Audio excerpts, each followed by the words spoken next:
Bahkan Nabi mengatakan setelah itu, wa ana akhidun bihujazikum, bahkan aku pegang erat-erat pinggang kalian agar tidak terjerumus ke dalam neraka Allah. Wa antum tuflituna min yadai, tetapi kalian rela melepaskan kedua tanganku dari pinggang kalian.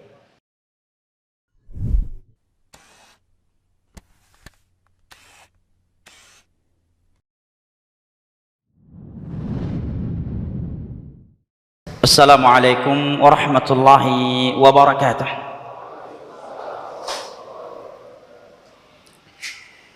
Alhamdulillahilladzi arsala rasulahu bil huda wa dinil haqq liyudhhirahu 'ala ad-dini kullihi walau karihal kafirun.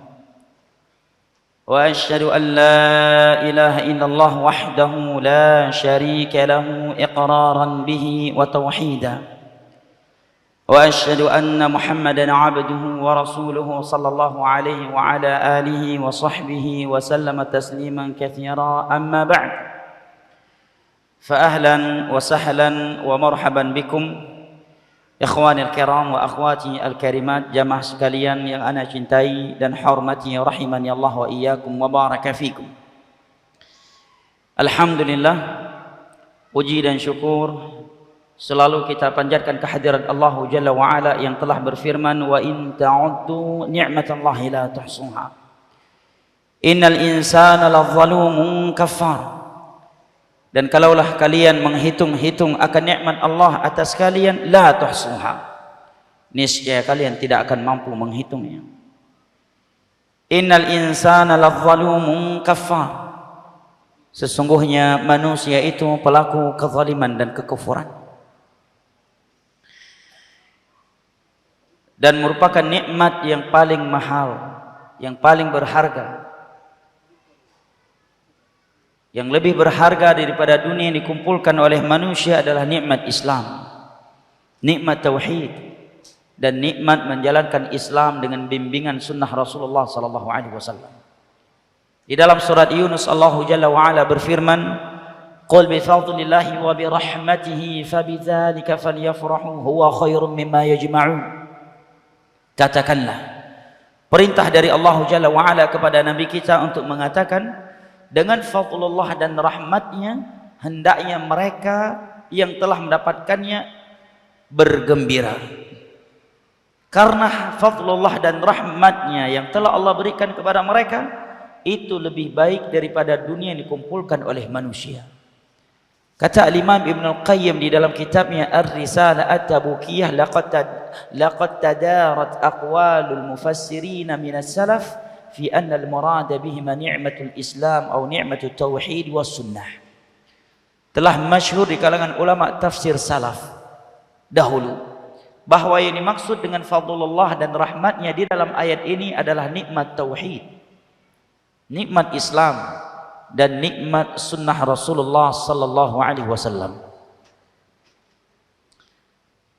Maka nikmat agama jamaah dimuliakan Allah adalah nikmat yang seyogyanya kita bersyukur, bahkan diperintahkan oleh Allah agar kita bergembira, bahagia, bukan justru minder dan tidak percaya diri dengannya.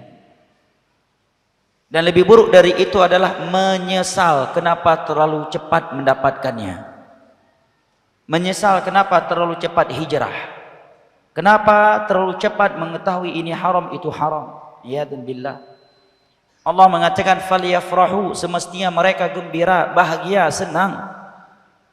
Khairum mimma yajma'un, karena nikmat agama Islam dan menjalankan Islam dengan sunnah Nabi sallallahu alaihi wasallam itu lebih baik daripada dunia yang dikumpulkan oleh manusia.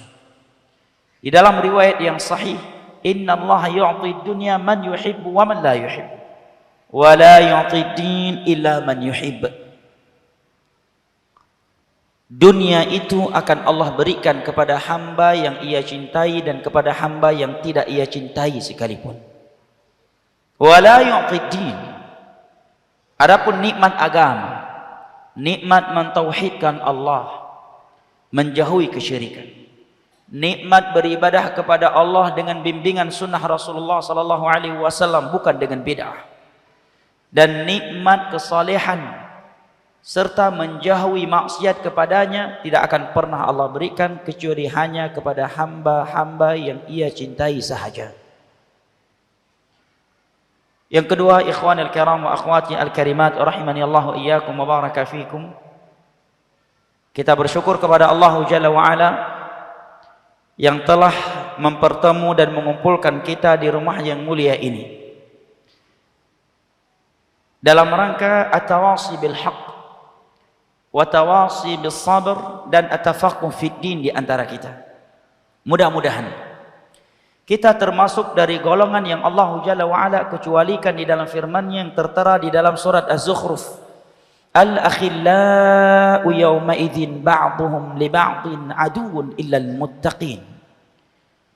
Seluruh orang-orang yang saling cinta mencintai di dunia ini, yang saling berjuang korsa di antara mereka di dunia ini, yang saling berloyalitas tanpa batas di antara mereka di dunia ini, akan saling bermusuhan di antara mereka pada hari kiamat kelak, illal muttaqin, kecuali orang-orang yang bertakwa kepada Allah Jalla wa Ala.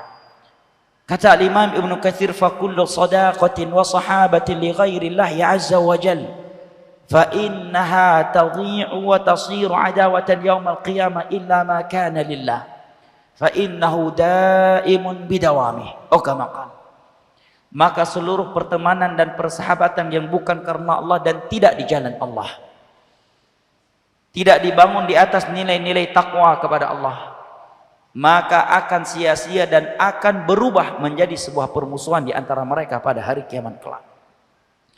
Kita juga memohon kepada Allah Jalla wa Ala agar menjadikan kita dari golongan-golongan yang ia firmankan di dalam sebuah hadis qudsi yang diriwayatkan oleh Al-Imam Tirmidzi dari Muadz bin Jabal radhiyallahu anhu dengan sanad yang sahih, wajabat mahabbati lil mutahabbina fiyya wal mutajalisina fiyya wal mutazawirina fiyya wal mutabadzilina fiyya. Sungguh telah wajib cintaku untuk mereka orang-orang yang saling cinta mencintai sesama mereka karena aku. Mereka duduk-duduk sesama mereka karena aku. Mereka saling kunjung mengunjungi sesama mereka karena aku. Dan mereka saling berbagi sesama mereka karena aku. Dan mudah-mudahan dan insya Allah tidak ada yang mempertemu dan mengumpulkan kita saat ini selain daripada undang-undang dasar kita yang satu, yaitu radhina billahi rabba wa bil islami dina wa bi Muhammadin sallallahu alaihi wasallam nabiyyan wa rasulah. Karena undang-undang dasar yang satu ini melekat kuat di dalam hati dan kalbu kita semua, sehingga kita bertemu dan berkumpul saat ini dalam rumahnya yang mulia ini. Karena sungguh tiada hubungan nasab antara saya dan antum. Saya orang Aceh, antum Kalimantan. Sebagian antum orang Jawa, sebagian Bugis, sebagian Makassar. Gak ada hubungan nasab antara saya dan antum. Tiada hubungan organisasi antara saya dan antum. Bahkan jarak di antara kita yang sangat jauh. Ana di ujung Indonesia, di Banda Aceh, antum di Banjarmasin. Tetapi kita bisa bertemu, bisa berkumpul dengan pertemuan yang begitu indah ini dikarenakan dan tidak lain dan tak bukan kecuali dikarenakan undang-undang dasar kita yang satu, yaitu radhina billahi rabba wa bil islami dina wa bi Muhammadin sallallahu alaihi wasallam nabiyyun wa rasulah. Karena Al-Quranul Karim dan sunnah Rasulullah sallallahu alaihi wasallam ala fahmi salafil ummah yang ada di dalam dada-dada kita. Seandainya dada kita kosong dari tauhid, kosong dari sunnah Nabi sallallahu alaihi wasallam dan fahmu salafil ummah, niscaya kita tidak akan bertemu dan berkumpul seperti ini. Di dalam hadis yang diriwayatkan oleh Al-Imam Al-Bukhari dan Muslim dari Abu Hurairah radhiyallahu anhu, Rasulullah sallallahu alaihi wasallam bersabda, sab'atun yudhilluhumullahu yawma la dhilla illa dhilluh. Ada 7 golongan yang akan mendapatkan naungan Allah pada hari yang tiada naungan kecuali hanya naungannya. Di antara mereka adalah rajulani tahabba fillah ijtama'a alaihi waftaraqa alaihi. Adalah mereka yang saling cinta mencintai karena Allah. Mereka berkumpul karena Allah dan mereka berpisah karena Allah. Ikhwanil kiram wa akhwati al-karimat rahimani Allah wa iyyakum wa baraka fikum. Alhamdulillah, berkat pertolongan dan taufik dari Allah Jalla wa Ala, sehingga pada malam yang berbahagia ini kita dapat berkumpul di rumah Allah Jalla wa'ala yang mulia ini. Kita memohon kepada Allah Jalla wa'ala agar menjadikan rumahnya ini dan hal-hal yang akan dibangun nantinya di sini menjadi sumber pahala jariah kepada yang telah membangunnya dan siapa saja yang telah menjadi sebab terbangunnya rumah Allah Jalla wa'ala dan bangunan-bangunan lainnya yang bermanfaat untuk umat setelahnya insyaallah ta'ala. Jangan kita lupakan orang-orang yang telah melakukan kebaikan yang seperti ini dalam agama Allah. Karena Allah Jalla wa'ala berfirman, hal jazaa'ul ihsani illal ihsan. Tidaklah kebaikan itu dibalas kecuali dengan kebaikan. Dan Nabi SAW bersabda, man sana'a ilaikum ma'rufan fakafi'u fa illam tajidu ma kafa'tum bihi fad'u lahu hatta turaw annakum qad kafa'tum bih. Barang siapa yang melakukan kebaikan untuk kalian, maka balaslah kebaikan. Kalau kalian tidak mendapatkan sesuatu yang dengannya kalian mampu membalasnya, maka perbanyakkan doa untuknya. Nah, sehingga kalian mengira bahwa kalian telah membalas kebaikan. Jamaah yang dimuliakan Allah, sebelum saya melanjutkan pembahasan, saya melihat banyak anak-anak bermain-main di luar. Sedangkan Nabi menyebutkan apabila matahari terbenam maka syaitan berkeliaran sampai maksudnya waktu salat isya, maka tahanlah anak-anak kalian. Itu perintah dari Nabi SAW. Antum tidak ingin anak-anak kecil antum kesurupan jin, ambil bawa masuk. Hah? Karena kalau anak antum kesurupan nanti ustaz juga yang repot meruqyahnya. Nah, dan agar mereka mendapatkan keberkahan ilmu jamaah. Ingat majelis ilmu turun sakinah ilahi ke dalamnya, ya kan? Tercurahkan rahmat. Malaikat-malaikat Allah meliputi orang-orang yang dalam majelis ilmu agama dan nama-nama mereka Allah sebut-sebutkan di hadapan para malaikat yang ada di sisinya. Hadis dari Imam Muslim dari Abu Hurairah radhiyallahu anhu. Masa antum tidak ingin anak-anak antum dapat sakinah ilahi, bisa mendapatkan rahmat, bisa duduk dengan para malaikat dan namanya disebut-sebut oleh Allah Jalla wa'ala di hadapan malaikat-malaikat yang ada di sisinya. Nah, dan tidaklah tujuan anak-anak itu kita bawa ke masjid kecuali untuk mendapatkan keberkahan masjid. Nah, baik ikhwanul kiram wa akhwati al-karimat rahimani Allah wa iyyakum wa baraka fikum. InsyaAllah ta'ala pembahasan kita pada kesempatan yang kali ini, dan sebelumnya saya ingin mengucapkan terima kasih yang sebesar-besarnya kepada antum dan antunna semua, dan terkhusus kepada kakanda kami AKBP Rudi yang telah menjadi sebab ana bisa sampai ke tempat ini dan ikut serta dalam acara launching masjid dan insyaallah pendidikan untuk kaum du'afa wal masakin. Ikhwanil kiram wa akhwati al-karimat rahimani Allah wa iyyakum wa baraka fikum. Insyaallah taala materi pembahasan kita pada kesempatan kali ini adalah petunjuk Nabi kita sallallahu alaihi wasallam kepada umatnya yang hidup di akhir zaman agar selamat dari fitnah akhir zaman. Nah, sampai jam berapa insyaallah kajiannya? Kalau konser di malam minggu selesai jam berapa? Pentas dan konser jam 1 malam ya, baru pulang dari konser orang, ya kan? Berarti kajian jam 1 juga. Jam 2. Baik ikhwanil kiram wa akhwati al-karimat rahimani Allah wa iyyakum wa baraka fikum. Nabi Muhammad sallallahu alaihi wasallam yang Allah utus kepada kita adalah nabi yang paling mulia, nabi yang paling sempurna, dan nabi yang paling penyayang kepada umatnya. Maka yang Allah Jalla wa ala katakan Allah Jalla wa ala katakan harisun alaikum bil mu'minina raufur rahim, azizun alaihi ma anittum harisun alaikum bil mu'minina raufur rahim. Dia adalah nabi yang merasa berat apa yang menimpa kalian. Jika ada sesuatu yang menimpa kalian, sangat semangat menuntun kalian ke surga Allah dan sangat berkasih sayang kepada kaum mukminin. Di dalam hadis yang disahihkan oleh Syekh Al-Albani, Nabi sallallahu alaihi wasallam mengatakan, "Ma min syai'in yuqarribukum ilal jannati illa qad bayyant, wa ma min syai'in yuqarribukum ilal nari illa qad bayyant." Tiada sesuatu yang dapat menuntun kalian ke surga Allah kecuali aku telah menjelaskannya. Dan tiada sesuatu yang dapat menjerumuskan kalian ke dalam neraka Allah kecuali aku telah memperingatkan kalian darinya. Juga diriwayatkan oleh Imam Muslim dari Abdullah bin Amr bin As radhiyallahu anhuma, Nabi sallallahu alaihi wasallam bersabda, "Ma min nabiyyin yub'atsu qabli illa kana haqqan 'alaihi an yadulla ummatahu ala khairi ya'lamuhu lahum wa an yunzirahum min syarri ya'lamuhu lahum."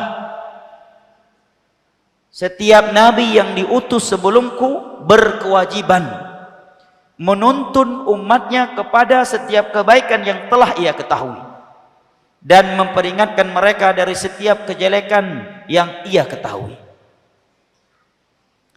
Bahkan Nabi SAW, jamaah yang dimuliakan Allah, mengumpamakan diri beliau dan kita dengan sebuah perumpamaan yang menunjukkan betapa besar kasih sayang, semangat dan perjuangan beliau dalam menuntun kita ke syurga Allah dan menyelamatkan kita dari nerakanya. Dengan sebuah perumpamaan yang apabila setelah kita mendengarnya kita tidak tersinggung dan tidak tersindir dengannya, maka demi Allah sungguh hati kita telah berpenyakit atau bahkan telah mati. Yaitu apa yang beliau sabdakan di dalam hadis yang diriwayatkan oleh Imam Muslim dari Jabir bin Abdullah radhiyallahu anhuma. Nabi sallallahu alaihi wasallam bersabda, "Inna mathali wa mathalukum kamathali rajulin awqada nara فجعل الجنادب والفراش يقعن فيها وهو يذبهن عنها وأنا آخذ بحجازكم وأنتم تفلتون من يدي." Sesungguhnya perumpamaan aku dan kalian itu seperti seorang laki-laki yang menghidupkan api di malam hari. Kemudian api yang dia hidupkan tersebut telah menyala, maka datanglah hewan-hewan kecil seperti belalang dan yang semisal dengannya mendekati api tersebut. Dan lelaki tersebut berusaha sekuat tenaga, semaksimal mungkin menyelamatkan atau menjauhkan hewan-hewan kecil dari api tersebut. Demikianlah aku dengan kalian. Bahkan Nabi mengatakan setelah itu, "Wa ana akhidhum bihujazikum." Bahkan aku pegang erat-erat pinggang kalian agar tidak terjerumus ke dalam neraka Allah. Wa antum tuflituna min yadai, tetapi kalian rela melepaskan kedua tanganku dari pinggang kalian. Coba antum perhatikan jamaah, di dalam hadis ini Nabi kita menyebutkan dua perumpamaan antara beliau dan kita selaku umatnya. Kedua-duanya perumpamaan yang cukup tajam sebagai sindiran untuk kita umatnya yang selalu membangkang dan durhaka kepadanya, yang tidak pernah menghargai perjuangan dan pengorbanan beliau untuk kita. Yang pertama, beliau mengumpamakan diri beliau dengan kita seperti seorang laki-laki yang menghidupkan api di malam hari. Kemudian ketika api yang dia hidupkan tersebut telah menyala, maka datanglah hewan-hewan kecil mendekati api tersebut. Kemudian dia berusaha sekuat tenaga menjauhkan hewan-hewan kecil itu dari api tersebut. Lelaki tersebut adalah Nabi kita, dan hewan-hewan kecil yang memaksa untuk dekat dan masuk ke dalam api tersebut tetapi tetap dilarang dan dijauhkan oleh lelaki tersebut adalah kita. Seperti itu kebangkangan kita kepada Nabi. Seperti itulah durhaka kita kepada beliau. Seperti itulah ngeyelnya kita kepada beliau. Tetapi beliau masih tetap wahwa yadhubbuhunna anha, tetap menjauhkan kita dari api tersebut. Yang kedua, Nabi SAW mengumpamakan dirinya dan kita dengan sabdanya, "Ana akhidhum bihujazikum." Aku pegang erat-erat pinggang kalian dengan tanganku, wa antum tuflituna min yadai. Tetapi kalian rela melepaskan kedua tanganku dari pinggang kalian. Ini perumpamaan yang sangat dalam, kata para ulama yang mensyarah hadis ini. Nabi mengumpamakan dengan pegangan di pinggang, karena pegangan pada tubuh seseorang itu paling kuat di mana? Di pinggang, ya kan? Nggak pernah antum melihat orang berboncengan, istri dan suami berboncengan motor, kemudian dia pegang leher suaminya biar nggak jatuh. Nggak ada. Pasti pinggang yang dipegang, ya kan? Ya, perlombaan tarik tali tambang juga yang kita pegang orang di depan kita di bagian apa? Pinggangnya, bukan lehernya. Nabi tidak mengatakan aku pegang tangan kalian erat-erat. Nabi juga tidak mengatakan aku pegang kaki kalian erat-erat. Tetapi Nabi mengatakan aku pegang pinggang kalian erat-erat. Wa antum tuflituna min yadayhi, tetapi kalian rela melepaskan kedua tanganku dari pinggang kalian. Aku ajak kalian ke tauhid, kalian justru memilih syirik. Aku menyuruh kalian kepada sunnahku, kalian justru lebih memilih bid'ah daripada sunnahku. Aku mengajak kalian untuk taat kepada Allah, kalian justru memilih bermaksiat kepadanya. Ditunjukkan jalan-jalan menuju surga dan jalan-jalan yang dapat menjerumuskan kita ke dalam neraka Allah, kita justru meninggalkan jalan menuju surga dan lebih memilih jalan-jalan yang dapat menyeret kita ke dalam neraka Allah Jalla wa'ala. Bayangkan jamaah yang dimuliakan Allah, analogi ringannya, seorang anak dipegang pinggangnya oleh kedua orang tuanya atau salah satu dari kedua orang tuanya, oleh ibunya. Ibunya memegang pinggangnya dengan kedua tangannya. Kemudian si ibu berkata, nak jangan pergi nak. Nak jangan tinggalkan ibu nak. Tetapi anak tersebut rela melepaskan kedua tangan ibunya dari pinggangnya. Kemudian pergi meninggalkannya. Apa ini kalau bukan kedurhakaan jemaah? Semua orang sepakat mengatakan ini anak adalah anak yang durhaka, ya kan? Tetapi terkadang kita tidak sadar. Kita lebih durhaka daripada anak tersebut kepada orang tuanya terhadap Nabi kita sallallahu alaihi wasallam. Karena Nabi kita harus lebih kita cintai daripada ibu, ayah, istri, anak, bahkan dari nyawa kita sendiri. Hatta akuna ahabba ilaihi min nafsihi wa ma min malihi min nafsihi wa walidihi wa waladihi wan nasi ajma'in atau kama qala. Kalian baru dikatakan beriman kalau kalian cinta kalian kepadaku melebihi cinta kalian terhadap nyawa, harta, keluarga, dan seluruh manusia yang kalian miliki. Bayangkan betapa dalamnya sabda Nabi di atas jamaah.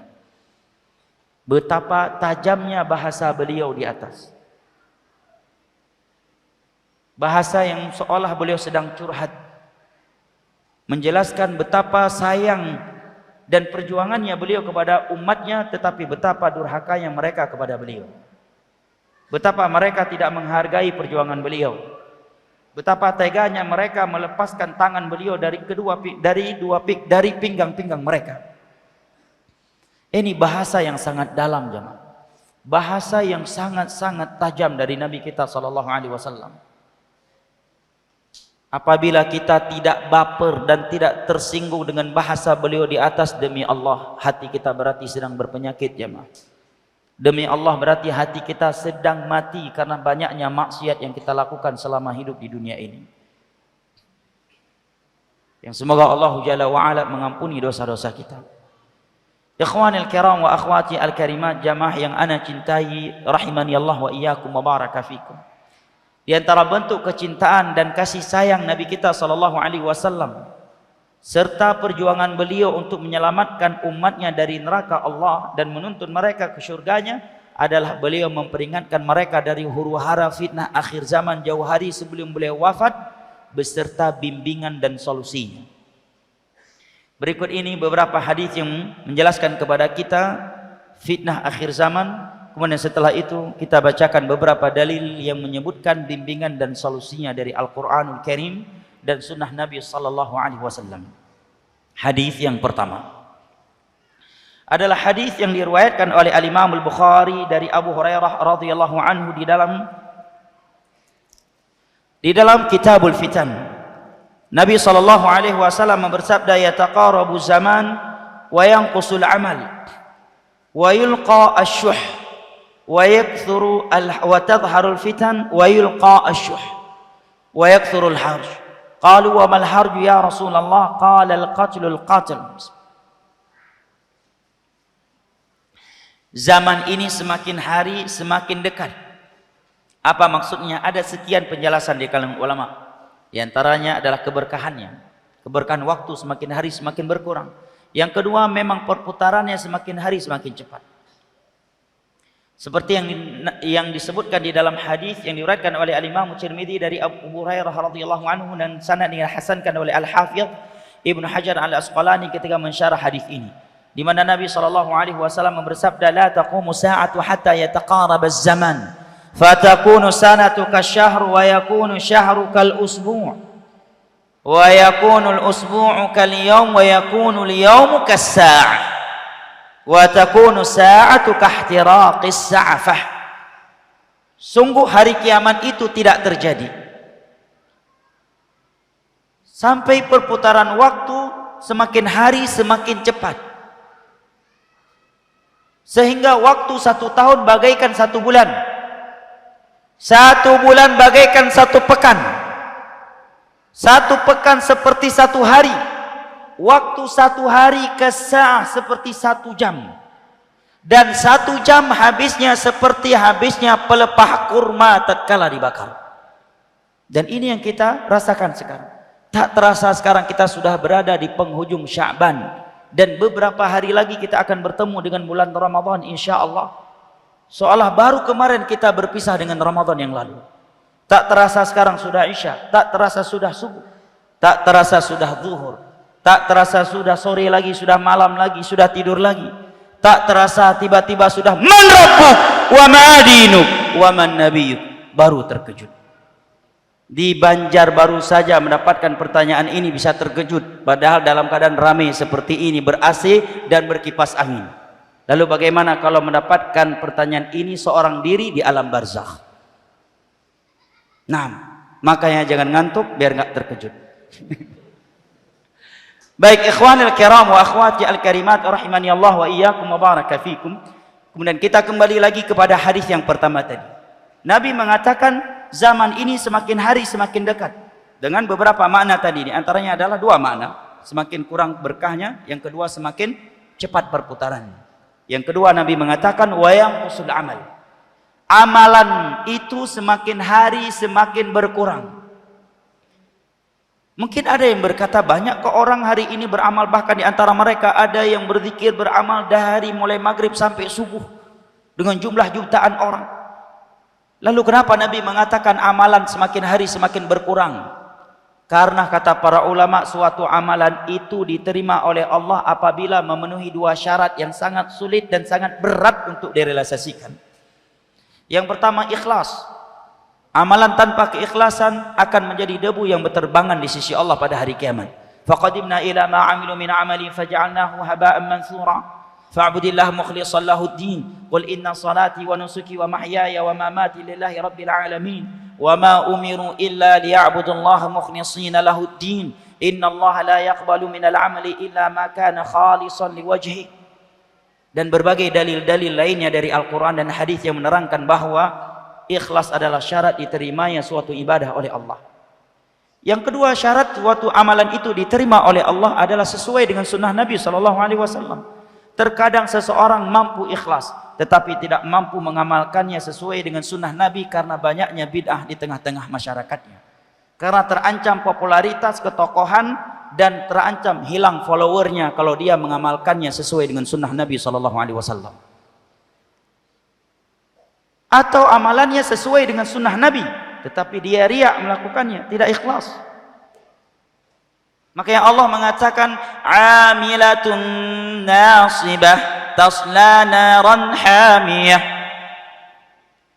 Di hari kiamat ada orang-orang yang banyak beramal, telah lelah dan letih beramal, tetapi justru amalan-amalan mereka tersebut menyeret mereka ke dalam neraka Allah.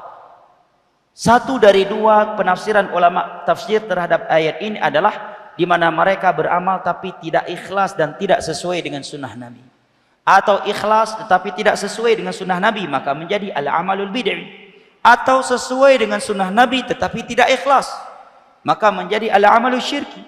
Itulah yang Allah katakan tabarakalladzi biyadihil mulku wa huwa ala kulli syai'in qadir.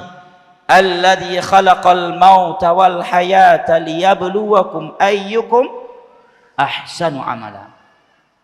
Allah tidak mengatakan aktsarukum amala, siapa yang paling banyak amalannya, siapa yang paling letih dalam beramal, tetapi Allah mengatakan ayyukum ahsanu amala, siapakah yang paling bagus amalannya. Kata Fudail bin Iyad, seorang ulama salaf, sebagaimana yang dinukilkan oleh Al-Imam Ibnu Katsir dalam tafsir Al-Qur'anil Azim, makna ayyukum ahsanu amala ay akhlasukum wa aswabukum, siapa yang paling ikhlas dan siapa yang paling mencocoki sunnah Rasulullah sallallahu alaihi wasallam. Nah, kalau kita melihat kepada dua syarat ini, maka hampir tidak ada hari ini manusia yang beribadah, beramal memenuhi dua syarat ini kecuali afzaz qalilah, segelintir kecil dari manusia. Karena ikhlas itu tidak mudah.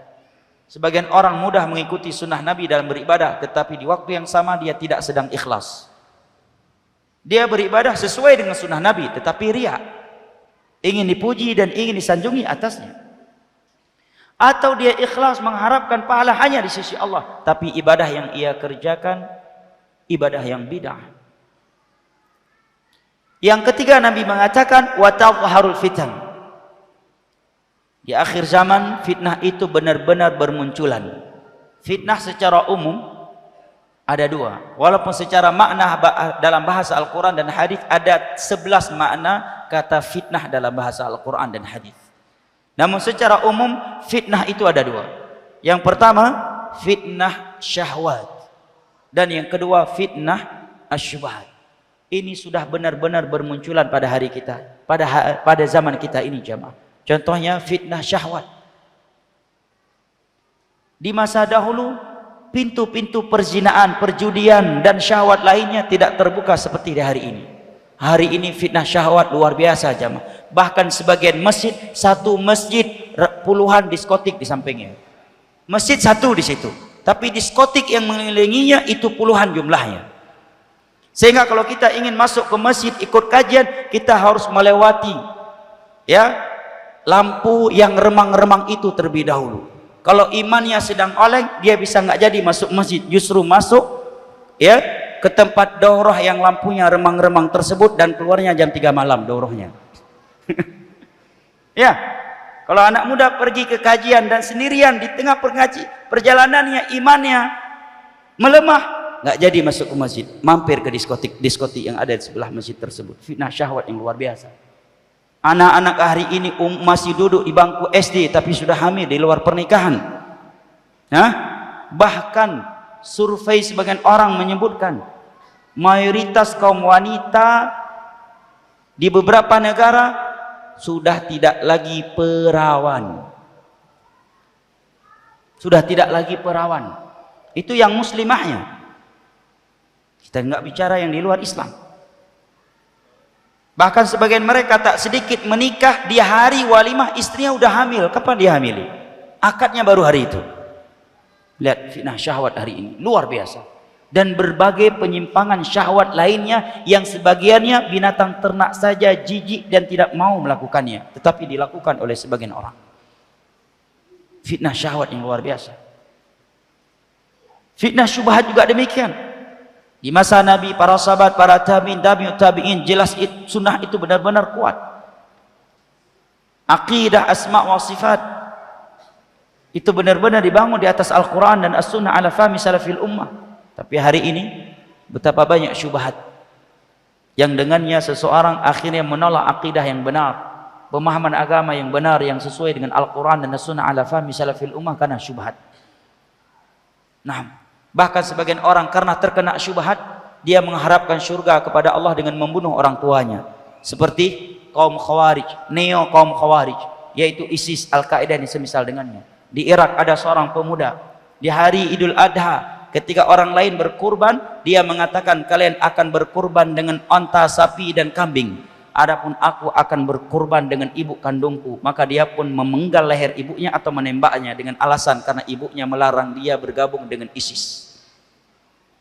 Lihat, karena syubhat, kerancuan dalam beragama, mengharapkan surga dengan melakukan perbuatan yang sangat keji, yang sangat kriminal, bom bunuh diri, membunuh orang tuanya hanya alasan karena tidak membolehkan dia bergabung dengan ISIS.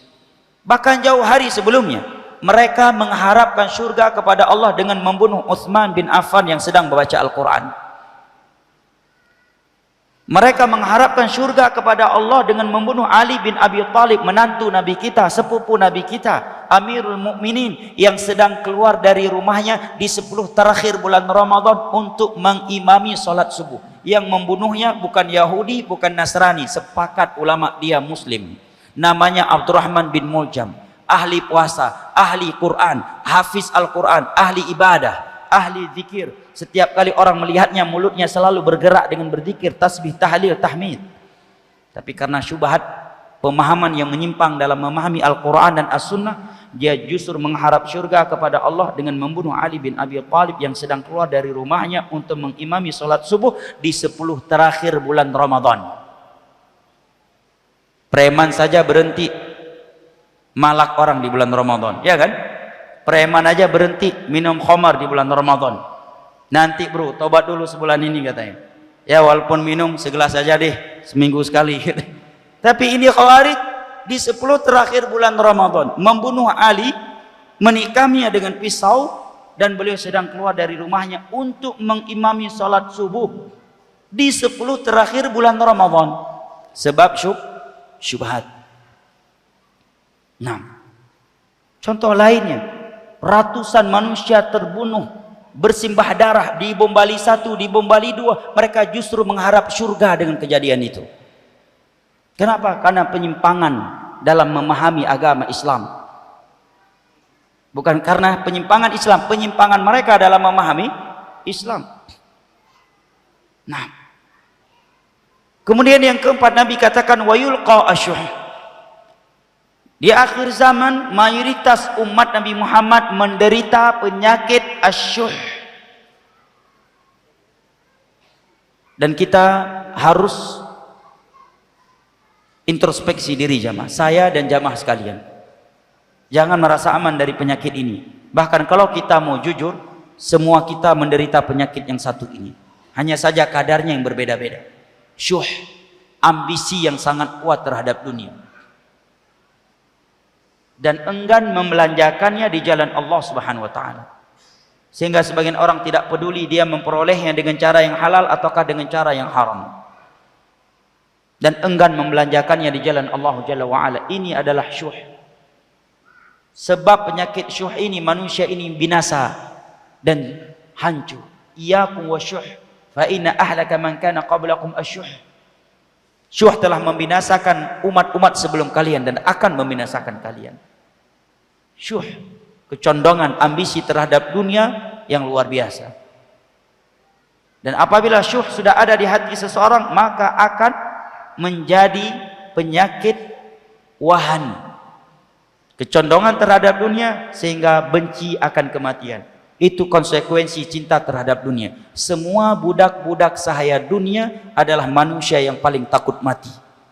Walaupun dia militer yang paling bengis, yang paling kejam, yang paling hebat di dunia ini. Kalau dia budak dunia, dia adalah manusia yang paling takut mati. Itu kaedah menurut Al-Quran dan hadis. Nah, wala tajidannahum ahrasan nasi ala hayah. Mereka orang-orang kafir, manusia yang paling semangat untuk kehidupan dunia ini. Dan Nabi mengatakan, ketika mengatakan kepada para sahabatnya, tatada alaikumul umam kama tada'al akalatu ala qus'atiha. Umat Islam ini akan dibantai di akhir zaman sebagaimana makanan itu disantap oleh orang-orang yang menyantapnya. Para sahabat bertanya, amin qillatin nahnu yawma idin ya Rasulullah. Umat Islam dibantai saat itu karena jumlah mereka yang minoritas? Tidak, kata Nabi. Bal antum katsir, kalian justru ramai, mayoritas banyak. Walakinnakum ghusaa'un ka ghusaa'is sayy.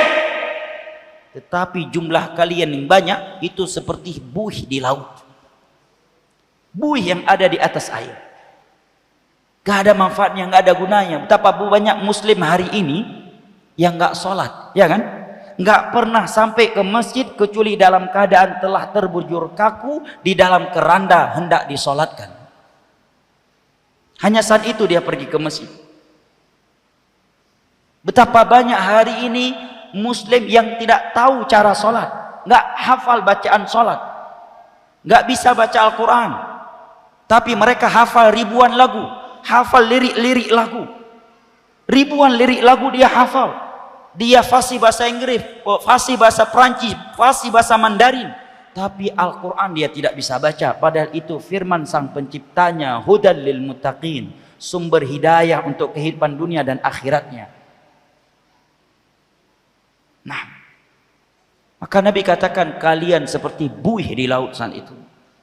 Kemudian Nabi mengatakan wa yuqdhafu fi qulubikumul wahn. Di dalam hati-hati kalian saat itu ada penyakit yang namanya wahan. Wa mal wahnu ya Rasulullah? Apakah wahan itu ya Rasulullah? Tanya para sahabatnya.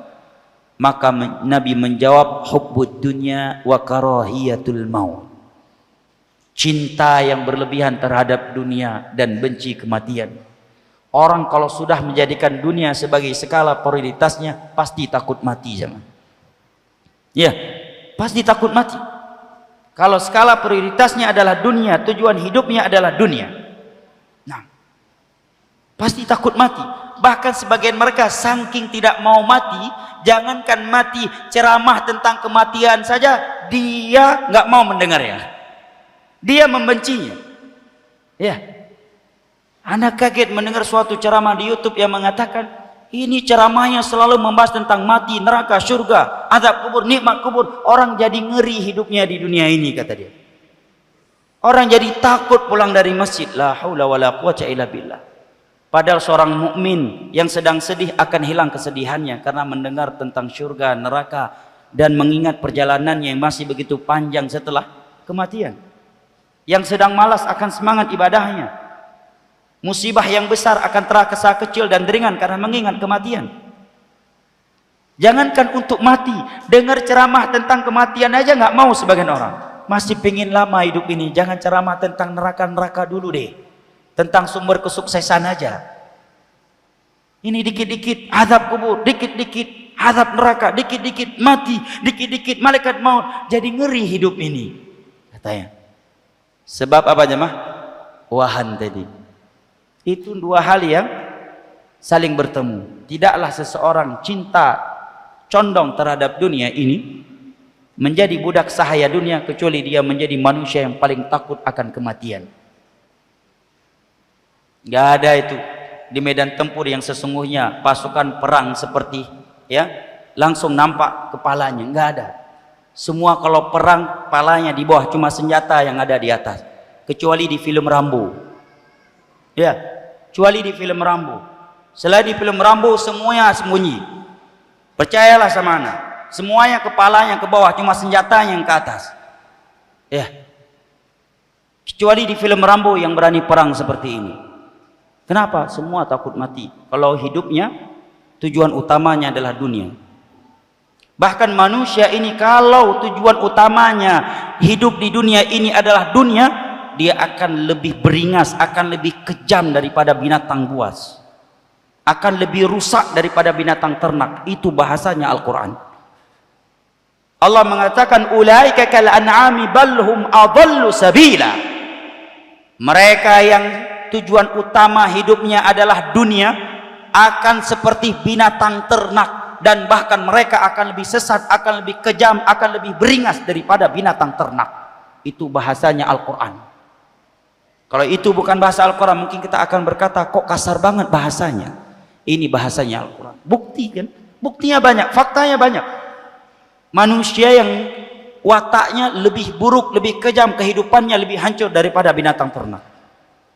Disebutkan dalam Sahih Bukhari, riwayat di masa jahiliyah, ada seekor monyet membunuh monyet jantan yang lainnya sampai mati karena menggores kehormatan istrinya. Artinya apa? Monyet aja nggak suka zina. Tapi hari ini ngaku muslim, mengucapkan dua syahadat, dia yang antar jemput istrinya berzina. Terjadi apa enggak ini? Terjadi, alasan ekonomi. Dia yang antar jemput istrinya berzina. Subhanallah. Istrinya menjadi biduan, disawer-sawerin oleh orang lain, diraba-raba, dicolek-colek oleh orang lain, nggak malu, bahkan bangga karena istrinya seorang artis. Monyet berani ada monyet jantan lainnya mencolek-colek, menyawerin betinanya, disikat habis sama monyet. Itu monyet yang nggak ngaji Sahih Bukhari. Itu monyet yang tidak mengucapkan dua syahadat. Nggak mau istrinya, betinanya diraba-raba, dicolek-colek, dizinai oleh jantan yang lain. Tapi hari ini jamaah, sedih kita mendengar berita seorang suami yang antar jemput istrinya berzina dengan alasan faktor ekonomi. Bahkan di beberapa tempat anak diberitahukan di Indonesia ini, biasa anak gadis mereka diminta dibawa ke kota-kota besar untuk menjadi wanita-wanita pelacur, PSK. Kenapa? Karena cepat kaya. Yang penting kan dia terjaga. Subhanallah. Manusia ini kalau menjadikan dunia sebagai tujuan utamanya, percayalah mereka akan seperti apa yang Allah beritakan tadi. Akan seperti binatang ternak, bahkan lebih sesat dari binatang ternak. Lebih kejam, lebih beringas. Harimau dan singa, binatang yang sangat buas. Kapan dia menerkam orang lain atau mangsanya? Kalau sedang lapar, ya kan? Kalau dia sedang kenyang, kita lewat di depannya pun kita berikan salam, nggak akan dikejar oleh dia. Bahkan mungkin dijawab lagi salamnya. Tapi manusia, manusia uangnya sudah ratusan miliar, masih mau jangkrik sana, jangkrik sini. Masih mau memarah sana, memarah sini. Padahal saldonya udah miliaran, asetnya berlimpah ruah. Masih mau melakukan jangkrik ke sana, jangkrik ke sini, peras sana, peras sana. Bahkan rela sebagian mereka menghilangkan ribuan nyawa hanya demi bisnisnya, hanya demi politiknya. Makanya benar sekali bahasa Al-Quran, ya kan? Ulaika kal an'ami bal hum adallu sabila. Manusia ini kalau hidupnya bukan dengan iman, bukan dengan amal saleh, dunia adalah tujuan utamanya, mereka akan seperti binatang dan bahkan lebih sesat, lebih kejam, lebih beringas daripada binatang. Binatang nggak punya akal, tapi punya kasih sayang kepada orang tuanya. Manusia, orang tua ibunya yang telah melahirkannya berani dan tega dia masukkan ke dalam penjara hanya gara-gara masalah warisan. Ini terjadi atau tidak? Ibu kandungnya dipenjarakan oleh dirinya hanya gara-gara secuil daripada warisan dari ayahnya. Lihat kondisi manusia. Baik, kita kembali lagi kepada hadis di atas. Nabi mengatakan di akhir zaman mayoritas umat beliau menderita penyakit syuh, memiliki penyakit wahn. Kemudian yang berikutnya Nabi mengatakan wa yakthurul harj, banyak terjadi pembunuhan di antara mereka. Hanya karena dunia. Lihat hari ini jemaah, hanya gara-gara ngegas sepeda motor, ngeber ya, hanya gara-gara ada yang ngeber motor, dia tersinggung, dibunuh orang lain. Subhanallah, berapa hari yang lalu kita mendapatkan berita yang menunjukkan luar biasa manusia ini kalau hidupnya tanpa iman dan amal saleh. 2 wanita penagih hutang dibunuh kemudian dicor di bawah lantai. Yang melakukannya siapa? Mengaku muslim, ya kan? Subhanallah. Dia berzina kemudian khawatir wanita ini bisa hamil, kemudian dibunuh, kemudian ditanam di tempat perzinaan tersebut. Benar kan bahasa Al-Quran akan lebih kejam daripada binatang, ya kan? Binatang saja kalau udah zina sama jantan, itu jantan dijaga oleh dia. Ini ditanam, dikubur. Lihat manusia ini beringas, kejam. Kalau sudah menjadikan dunia sebagai skala prioritas hidupnya, bahkan hanya gara rebutan tempat parkir motor dan mobil, hari ini nyawa bisa melayang, ya kan? Saudara kandungnya bisa mati di tangannya hanya gara-gara secuil dari perkara warisan. Baik, ini hadis pertama tentang fitnah akhir zaman, huru hara yang menimpa umat Nabi Muhammad di akhir zaman. Baik, ini hadis yang pertama. Kajian tadi sepakat selesai jam 12 kan? Hah? Kan konser katanya jam 1. Berarti kajian jam 12. Hah? Baik. Hadis yang kedua yang menerangkan kepada kita tentang fitnah akhir zaman adalah hadis yang diriwayatkan oleh Al-Imam Al-Bukhari dari Abu Musa, Abdullah bin Qais dan Abdullah bin Mas'ud radhiyallahu anhuma. Nabi mengatakan, inna baina yaday sa'ah la ayyaman yanzilu fiha al-jahl wa yurfa'u fiha al-'ilm. Sesungguhnya menjelang hari kiamat akan ada hari-hari yang mana mayoritas umat ini berada di dalam kebodohan, ilmu agama diangkat. Ini sudah terjadi atau belum? Sudah terjadi. Betapa banyak hari ini orang yang ngaku muslim nggak tahu cara sholat bagaimana. Ayahnya meninggal dunia, dia nggak tahu cara sholat jenazah. Menyedihkan tidak jemaah? Ayahnya sudah menyekolahkan dia sampai bagus karirnya, menjadi seorang pejabat, menjadi seorang yang kaya. Ayahnya meninggal dunia, ayahnya nggak minta uang, cuma berharap dia bisa menjadi imam sholat jenazah. Nggak tahu cara sholat. Dipersilahkan oleh ustaz, antum aja akhi, ayah antum. Anak tenggorokan lagi nggak enak ustaz. Pada sholat jenazah kan sholat sir, bukan jahriyah. Kok alasannya tenggorokan lagi nggak enak? Ya, ada yang langsung berani mengatakan, anak nggak tahu cara sholat jenazah ustaz. Menyedihkan. Ada yang karena sudah terpaksa, kalau nggak mau nggak enak, akhirnya dengan pedenya maju menjadi imam sholat jenazah orang tuanya. Allahu Akbar. Begitu takbir kedua, Allahu Akbar, langsung ruku dia. Nggak tahu sholat jenazah bagaimana caranya. Menyedihkan tidak jemaah? Menyedihkan. Nggak tahu cara wudhu. Nah, subhanallah. Bahkan sebagian mereka tidak tahu zikir yang mesti dia bacakan dan dianjurkan oleh Nabi setiap kali dia ingin melakukan hubungan badan dengan istrinya. Siapa dari kaum muslimin yang menghafal zikirnya hari ini? Hah? Apa zikirnya? Nah, yang punya anak. Ya, sampai anak udah 10 nih zikir belum hafal. Jangan-jangan selama ini yang dibaca Allah malakasumtu wa bika amantu. Daripada nggak ada ya kan? Yang penting zikir. Ya. Nabi mengatakan apabila salah satu di antara kalian ingin mendatangi istrinya, dia membaca bismikallahumma jannibna syaitan wa jannibi syaitan ma razaqtana, kemudian Allah takdirkan anak dari hubungan mereka tersebut, maka anak yang lahir tersebut lam yadhurruhu syaitanu ba'du, tidak akan diganggu oleh syaitan selama-lamanya. Hadis riwayat Al-Imam Al-Bukhari dari Abu Hurairah radhiyallahu anhu. Tapi hari ini sebagian besar kaum muslimin nggak hafal doa ini. Tapi di waktu yang sama mereka hafal ribuan lagu, hafal lirik-lirik lagu, hafal kaedah-kaedah fisika yang begitu rumit. Tapi doa ini nggak hafal. Padahal jangankan udah nikah, bahkan sebagian mereka udah punya cucu, ini doa belum hafal. Doa keluar masuk masjid sebagian besar kaum muslimin belum hafal.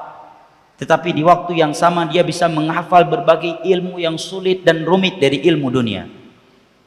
Maka sungguh benar apa yang Nabi katakan di atas. Yang ketiga, hadis ketiga tentang fitnah akhir zaman dan kondisi umat Nabi Muhammad SAW sepeninggal beliau. Diriwayatkan oleh Ahlus Sunan di luar Bukhari dan Muslim dari Imran bin Husain radhiyallahu anhu. Nabi SAW bersabda, sayakunanna khasfun wa maskhun wa qadh. Akan terjadi khasfun, akan sering terjadi gempa bumi. Wa maskhun, dirubahnya bentuk sebagian orang menjadi mirip binatang, hewan. Wa qadhfun, dan akan turun hujan batu. Hujan dari sesuatu yang keras, bukan air. Ketika Nabi berkata demikian, berdirilah seorang sahabat Nabi mengatakan, mata dzalika ya Rasulullah, kapankah itu terjadi wahai Rasulullah? Apa jawaban Nabi SAW? Idza katharatil qainat, apabila sudah banyak biduan bertebaran. Qainat itu wanita yang berprofesi penyanyi.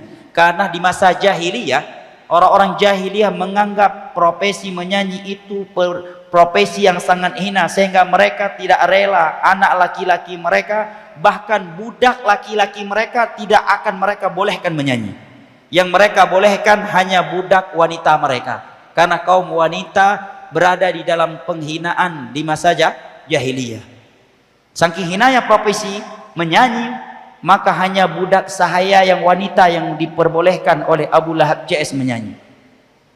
Ya, dan kalau seorang budak sahaya wanita itu berprofesi sebagai penyanyi, maka harganya sudah jatuh di pasar. Tapi hari ini laki-laki justru banyak menjadi penyanyi. Bahkan banyak orang dia menjadi tokoh nasional karena sebagai penyanyi. Lebih ditokohkan daripada penghafal Al-Quran. Fakta bukan?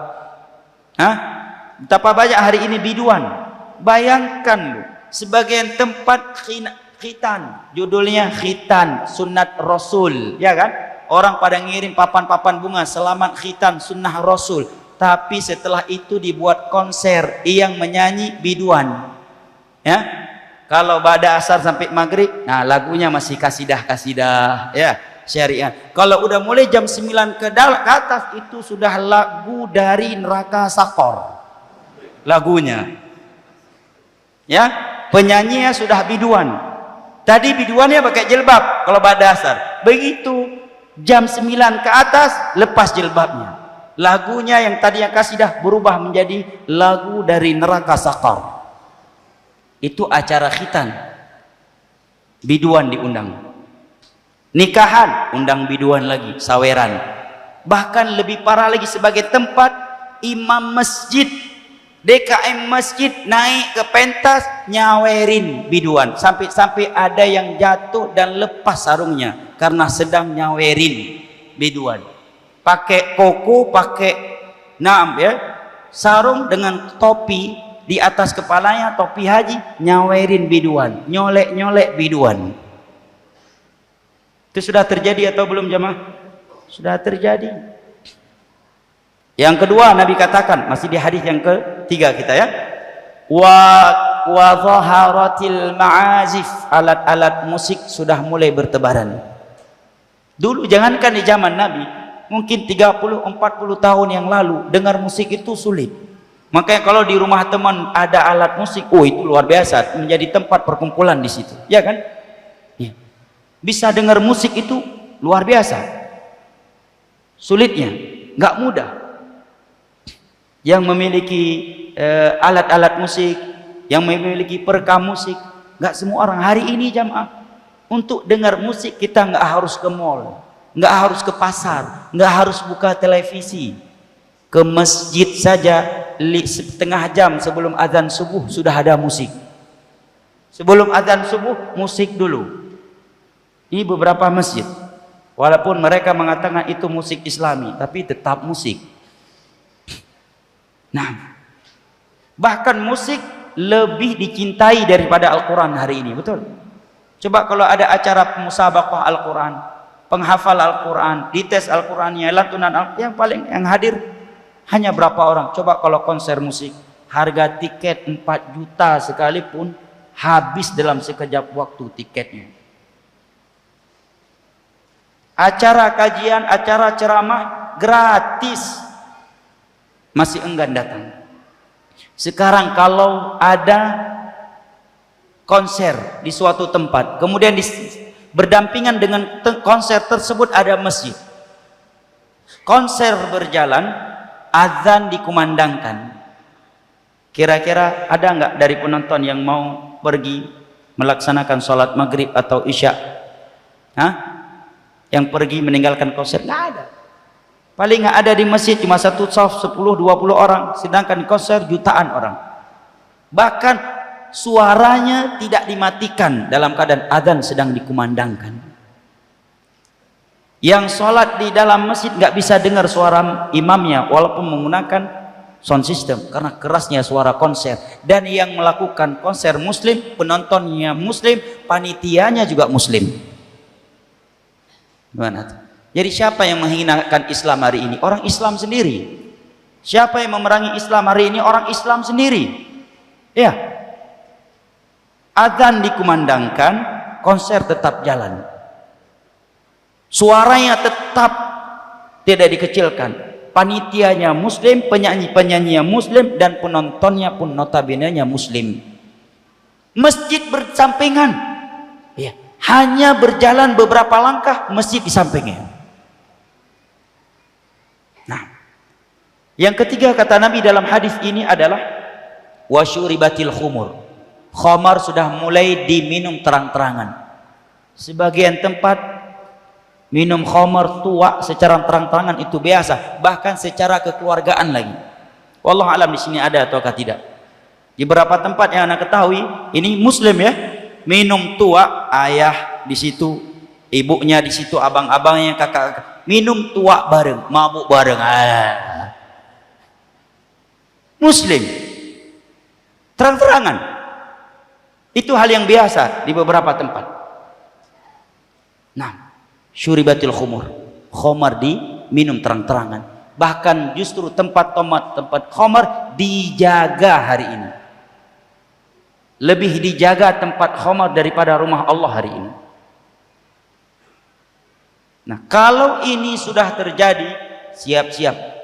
Nabi katakan akan sering terjadi khasfun, gempa bumi, wa mashun, dirubahnya bentuk sebagian orang sehingga mirip menjadi hewan, wa qathun, dan akan turun hujan batu. Nam ikhwanil kiram wa akhwati al-karimat rahimani Allah wa iyyakum wa baraka fikum. Hadis-hadis Nabi sallallahu alaihi wasallam yang berbicara tentang fitnah akhir zaman, huru-hara yang menimpa umat beliau sangatlah banyak. Waktu yang membatasi kita dan hafalan kita yang sedikit, maka kita cukupkan dengan beberapa hadis ini. Maka berikut ini adalah beberapa hadis Nabi yang menyebutkan bimbingan beliau untuk mereka yang hidup di akhir zaman.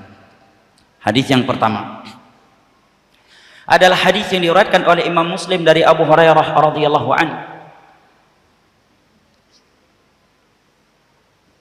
Nabi sallallahu alaihi wasallam bersabda, "Badiru bil a'mali fitana ka qit'il lailil muzlim.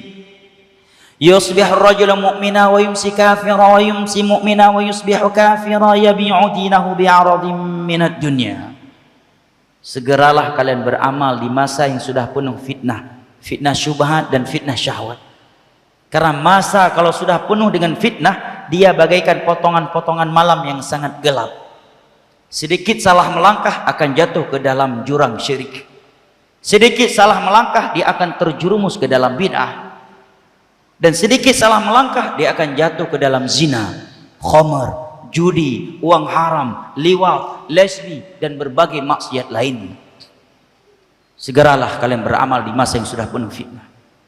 Karena fitnah itu sangat dahsyat. Saking dahsyatnya kata Nabi, yusbihu rajulu mu'mina wa yumsi kafira. Ada umat beliau di pagi hari masih mukmin, tetapi di sore harinya dia sudah kafir. Dan ada pula yang di sore harinya dia masih mukmin, tetapi di pagi harinya dia sudah kafir. Apa sebabnya, jam?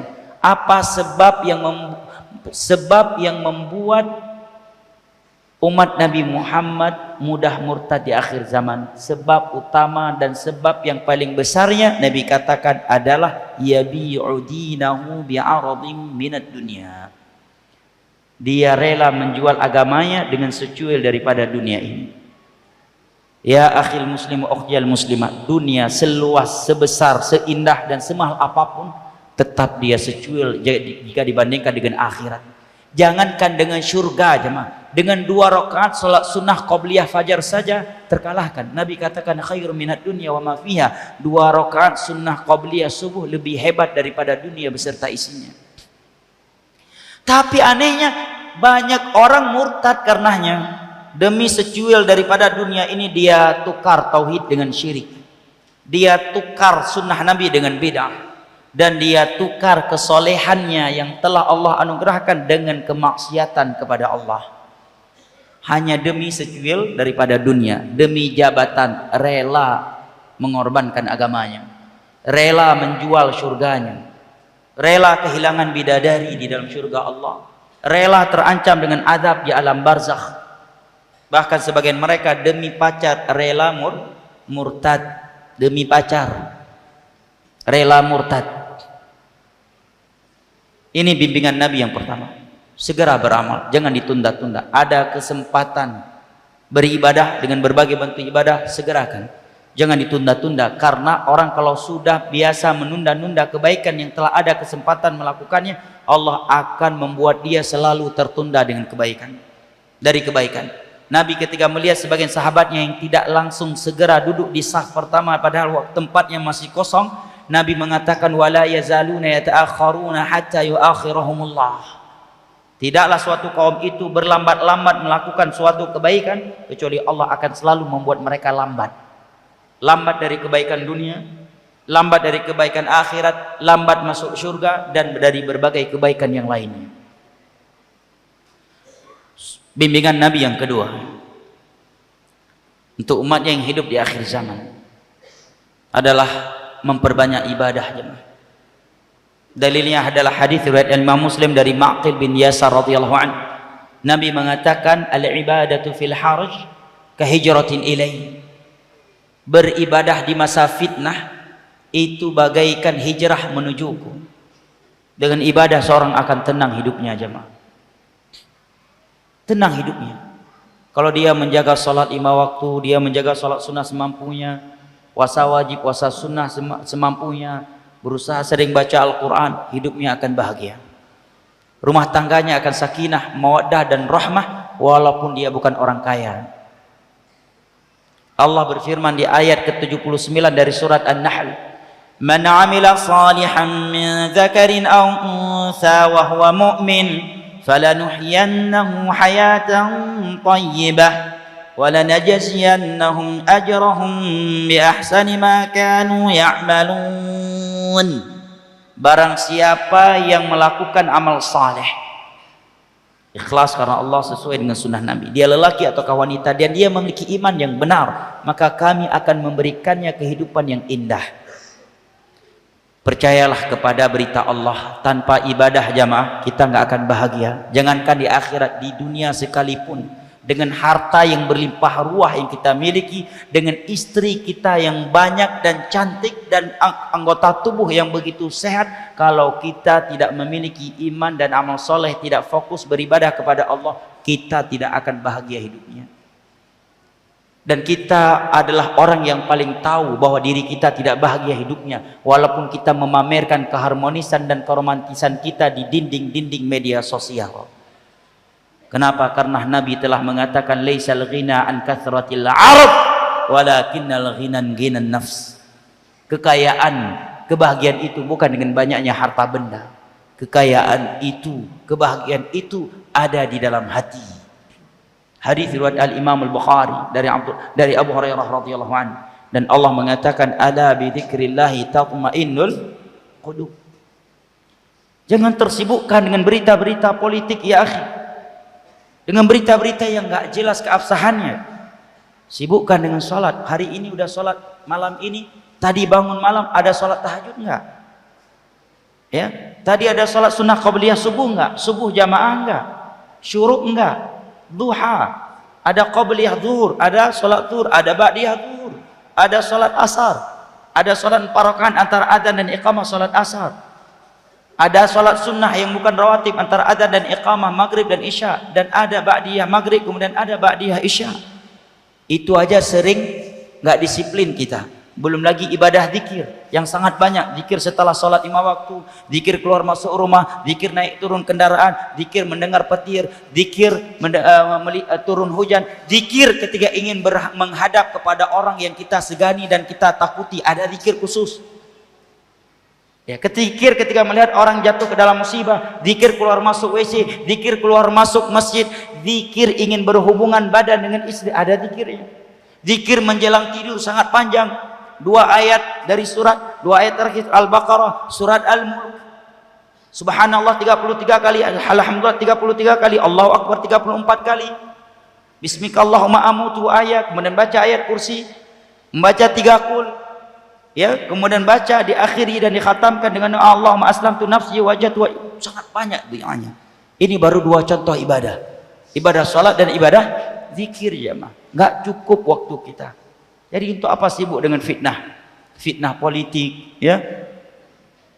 Setiap berita viral, kita khususkan waktunya, padahal nggak ada manfaatnya. Andai kata kita nggak tahu, kita nggak berdosa, dan seandainya kita tahu, kita juga nggak akan menjadi kaya dengan berita itu, dan tidak akan masuk surga dengan berita itu, ya kan?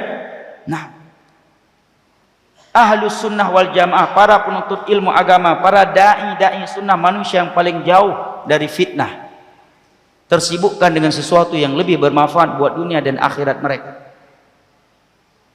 Nah, itu dakwah sunnah. Maka dakwah sunnah di saat manusia bergelima dengan fitnah, yang ini memilih 04, yang itu memilih 05, bertengkar antara 04 dan 05, dakwah sunnah dakwah yang paling tenang. Silahkan, kalau anda berpendapat ingin memilih, pilihlah sesuai dengan keyakinan anda. Nggak ada doktrin dakwah sunnah harus nomor 7, jangan nomor 8. Yang pilih nomor 8 maka dia tidak boleh lagi ngaji di sini. Nggak ada itu dalam dakwah sunnah. Iya, tenang. Di saat manusia terfitnah dengan fitnah khawarij, demonstrasi mencaci maki penguasa, demo sana sini, dakwah sunnah paling tenang. Sami'na wa ata'na kepada penguasa mereka, tahu bimbingan dari Al-Quran dan hadis dalam menyikapi penguasa yang zalim. Seandainya benar dia zalim, bagaimana cara menyikapinya? Ada bimbingannya. Mendoakan mereka, menasihati mereka empat mata, bersabar di waktu zaliman mereka, dan tidak mencaci mereka, dan tidak pula memberontak kepada mereka. Tenang, manusia yang paling tenang di fitnah akhir zaman. Kenapa? Karena bimbingan dari Al-Quran dan As-Sunnah ala fahmi salafil ummah. Nah, hadis berikutnya yang menjelaskan kepada kita sebagai sumber keselamatan dari fitnah akhir zaman adalah hadis dari Uqbah bin Amir radhiyallahu anhu, diriwayatkan oleh Ahlus Sunan di luar Bukhari dan Muslim.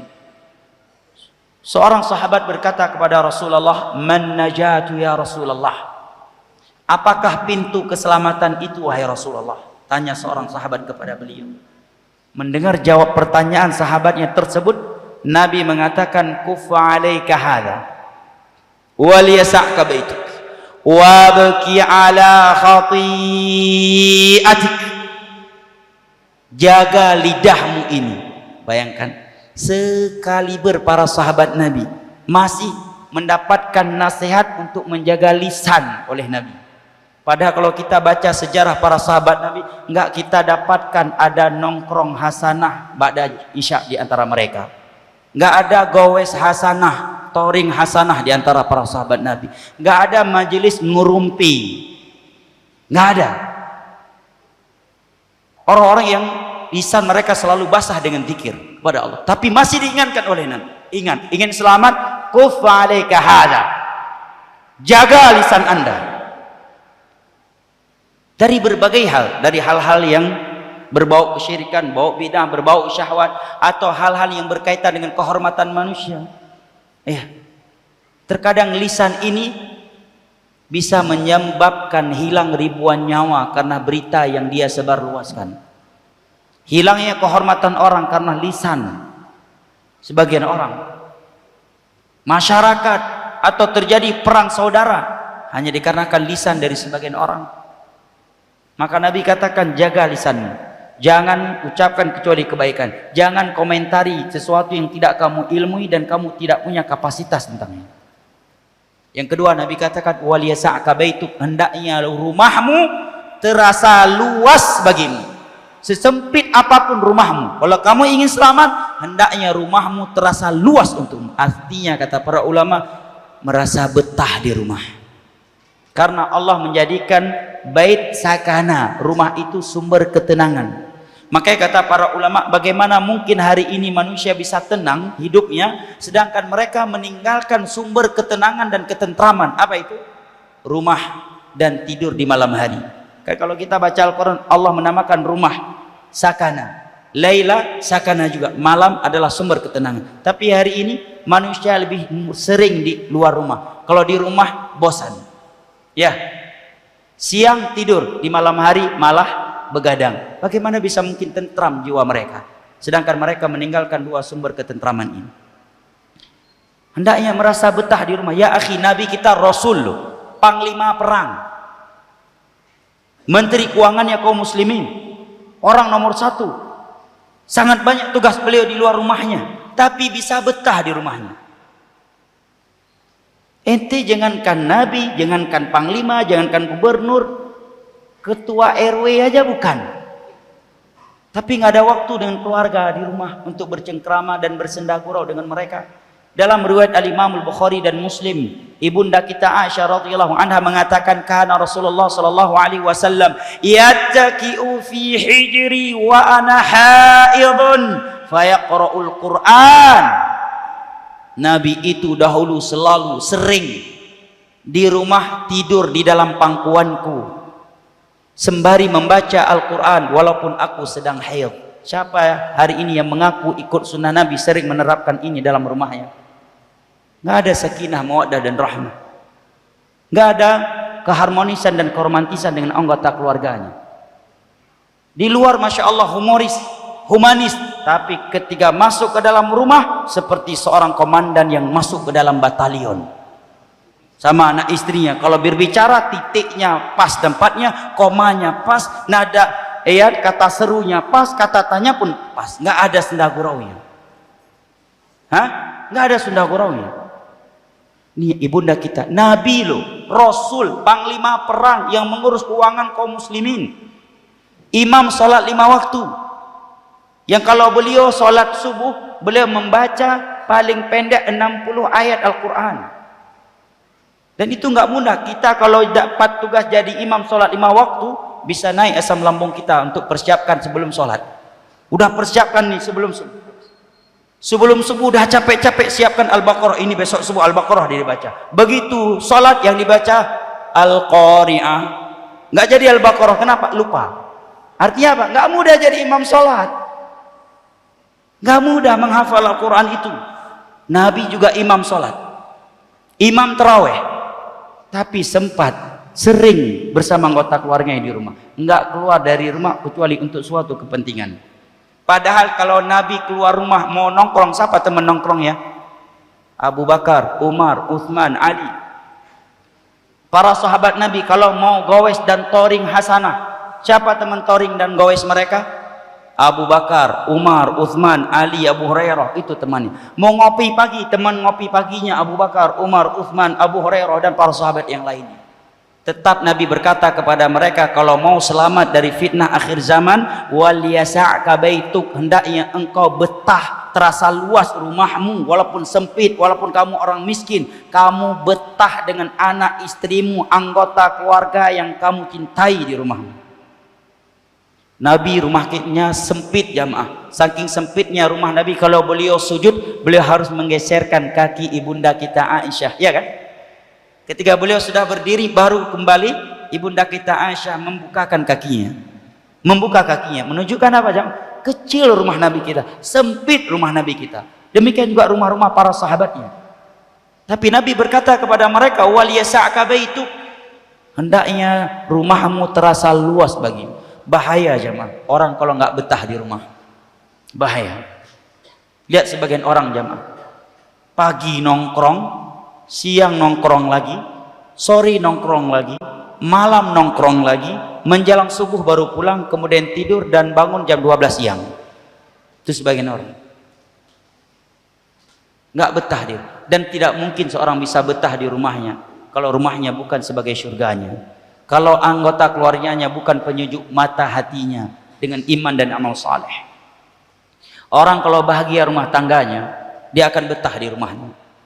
Walaupun di luar rumah dia nggak punya teman, nggak ada teman yang mau ngajak dia ngopi, nggak ada teman yang mau ngajak dia gowes, dia touring dan sebagainya, tapi dia sakinah, mawaddah dan rahmah bersama istri dan anak-anaknya, dia tidak akan stres. Dia tidak akan gelisah, nggak akan stres.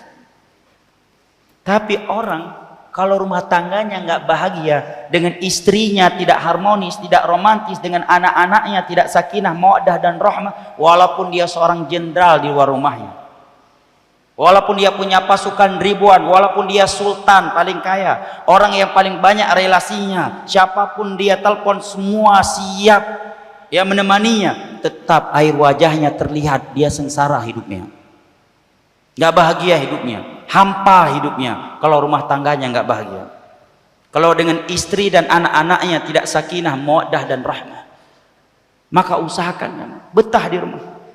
Terkadang sebagian orang, ini biasanya yang udah pensiun ini, bosan Ustaz di rumah. Karena selama pensiun kadang jadi bingung, Ustaz mau buat apa di rumah. Kok bingung mau buat apa di rumah? Buat anak. Kok bingung? Buat anak. Ya kan? Buat anak, banyak anak keturunan, banyak pula pahala yang mengirim, yang tertransfer buat kita. Dengan banyak anak, banyak jumlah kaum muslimin. Dengan sering buat anak, berarti kita sering bersedekah, karena Nabi menamakannya sebagai sedekah. Tapi ibunya anak sudah nggak bisa lagi, tambah lagi. Kalau berani dan mampu serta siap bersikap adil tentunya. Anda bingung, ada sebagian orang bingung kalau di rumah Ustadz buat apa? Semenjak pensiun agak bosan di rumah. Terkadang bingung mau berbuat apa. Ya akhi, buat anak. Kalau bingung, ibadah, nikmat, Nabi katakan itu sedekah. Yang kedua, ya akhi, betapa banyak ibadah dalam rumah. Bisa sholat duha, ya kan? Baca Al-Quran, zikir, ngepel, bantu pekerjaan istri. Aisyah mengatakan Nabi kalau sedang di rumah kana fi mihnati ali, mengerjakan pekerjaan istri-istrinya. Pekerjaan kaum istri apa? Masak, ngepel, nyuci, nyapu. Enggak masalah. Walaupun Anda seorang yang hebat di luar rumah. Bahkan Aisyah mengatakan Nabi kalau di dalam rumah terkadang menjahit baju-baju yang sudah robek. Panglima perang loh, Rasul loh, Nabi orang nomor 1 di dunia dan di akhirat. Kalau di rumah menjahit baju yang sudah robek. Ini ngaku sunnah, ngaku ikut salaf, bajunya robek lupa dijahit oleh istrinya, langsung istrinya kena talak 3. Terus ngaku salaf lagi, ngaku ikut sunnah Nabi, hanya gara-gara istri lupa menjahit celana yang sudah robek, langsung kena talak 3. Kenapa nggak antum jahit sendiri? Nabi masih mau menjahit baju dan celana-celana yang robek. Bahkan tali-tali sendal yang putus beliau sambungkan lagi ketika beliau di rumah. Bahkan ba'da isya Nabi membenci ngobrol-ngobrol panjang yang tidak bermanfaat ba'da isya. Tetapi khusus dan anggota keluarga Nabi mau begadang demi bersenda gurau dengan mereka. Masya Allah. Baik, mudah-mudahan jamaah yang dimuliakan Allah, apa yang telah kita bahas ini bermanfaat. Dan tentunya pembahasan tentang sumber keselamatan dari fitnah akhir zaman adalah pembahasan yang sangat panjang. Namun waktu dan ilmu yang membatasi kita, maka mudah-mudahan apa yang telah kita simak menjadi bermanfaat. Dan waktu sudah habis ya? Ada pertanyaan? Ada? Nah, boleh. Baik. Berikut ini ada beberapa pertanyaan dari ummahat. Ustadz, ana memiliki adik perempuan berumur 19 tahun. Nah, dengar baik-baik wahai kaum jomblo. Mudah-mudahan jodohnya. Qaddarullah wa ma syaa fa'al. Allahul musta'an. Ini yang menyedihkan. Nasallallahu assalamu wal afiyah. Semoga Allah menyelamatkan kita dari ini. Qaddarallah wa ma syaa fa'al. Dia sudah hamil di luar nikah dengan laki-laki yang non muslim. Apa doa dari Nabi kalau kita melihat orang mendapatkan musibah? Alhamdulillahilladzi afana mimma ibtalah wa faddalana ala katsirin mimman khalaqa tafdhila. Segala puji bagi Allah yang telah menyelamatkan kita dari musibah ini dan mengutamakan kita di atas banyak makhluknya. Ada jamaah sebagian manusia memang dia tidak diuji dengan kemiskinan, tidak diuji dengan penyakit, tetapi diuji dengan bentuk-bentuk yang seperti ini, dan ini lebih menyakitkan dari kemiskinan. Nah, sebelum hal ini diketahui oleh pihak keluarga ana, adik ana sudah sering berkunjung ke tempat ibadah non-muslim, gereja. Inna lillahi wa inna ilaihi raji'un. Nasallallahu alaihi wasallam. Karena takut tidak mendapat tanggung jawab dari pihak laki-laki. Keluarga ana sudah bermusyawarah untuk menikahkan keduanya di atas agama Islam, tetapi ibu ana menolak keras karena takut adik ana akan diajak kembali ke agama non muslim. Sudah benar pendapat orang tua. Dan terjadi khilaf di antara ulama, apakah anak zina itu dinisbatkan kepada ayahnya tersebut, ayah biologisnya tersebut ataukah tidak. Sebagian ulama berpendapat dinisbatkan kepada ayah biologisnya. Ini pendapat sebagian ulama. Sebagian ulama berpendapat tidak. Ini dua pendapat di kalangan ulama ya. Bukan dengan dianggap ini masalah yang tidak ada khilafnya. Tetapi terlepas dari khilaf ini, kalau laki-laki ini belum muslim, enggak sah pernikahannya. Ya. La yahilluna lahun. Orang-orang lelaki non muslim enggak halal bagi wanita-wanita muslimah. Berbeda dengan lelaki muslim, dia boleh sah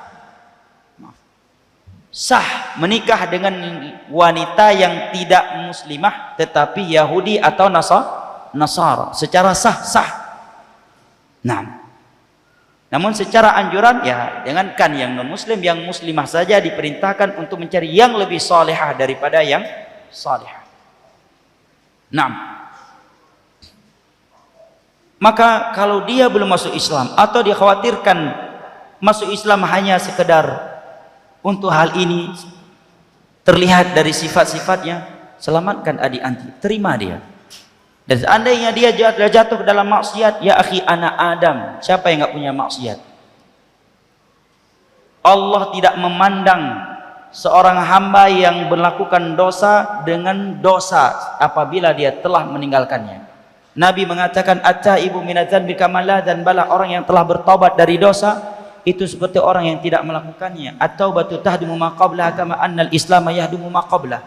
Kalau Allah saja memaafkan hamba-hambanya yang telah menduakannya, yang telah bergelimang dengan dosa, lalu kenapa kita tidak memaafkannya kalau dia sudah bertobat?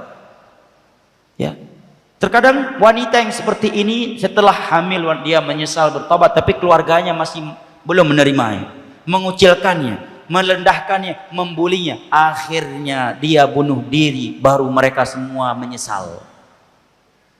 Akhirnya dia pindah agama, lari dari rumahnya. Sebagian mereka ada yang bunuh diri. Kalau dia udah bertobat, terima taubatnya. Nah, terima taubatnya. Orang yang telah bertobat dari dosa itu seperti orang yang tidak melakukannya. Kullu bani Adam khata' wa khairul khata'ina tawwabun. Seluruh anak Adam banyak dosanya, dan sebaik-baik anak Adam yang banyak dosanya dalam banyak yang bertaubat. Dosa menduakan Allah saja Allah maafkan kalau seorang bertaubat. Para sahabat Nabi, para pelaku syirik sebelum Islam, kemudian Allah terima taubat mereka. Nah, dan zina tidaklah lebih buruk daripada syirik. Nah. Sedangkan ayah anak sudah meninggal 10 tahun yang lalu, sehingga ekonomi keluarga anak sangat berkecukupan. Bagaimana sikap anak dalam menghadapi ini, Ustaz? Syukran jazakallah. Kalau anda laki-laki, anda harus memiliki leadership dan ketegasan, karena ini kewajiban anda sebagai anak laki-laki. Walaupun dia kakak lebih tua dari anda, apalagi kalau dia adik perempuan anda laki-laki, anda pemimpin dia, pengganti ayahnya. Karena hari ini sebagian kaum muslimin tidak lagi saling peduli di antara mereka, ya kan? La ya akhi, adik perempuan kita, kakak perempuan kita, kita yang menjadi wali mereka ketika ayah kita telah meninggal dunia. Kita berkewajiban menjaga dunia dan akhirat mereka. Selamatkan dia. Nah, nasihati dia. Kalau udah bertobat, terima, jangan bully lagi. Iya. Dan anaknya tidak boleh dibuli. Ini kebiasaan buruk di tengah-tengah masyarakat kita. Kalau ada anak zina, dibuli habis-habisan. Bahkan anda dapatkan di beberapa tempat anak zina itu tidak diperbolehkan jadi imam sholat 5 waktu. Walaupun dia menghafal banyak ayat Al-Quran, walaupun dia saleh. Begitu dia menjadi imam, orang di belakang, kok dia jadi imam? Itu kan anak zina itu.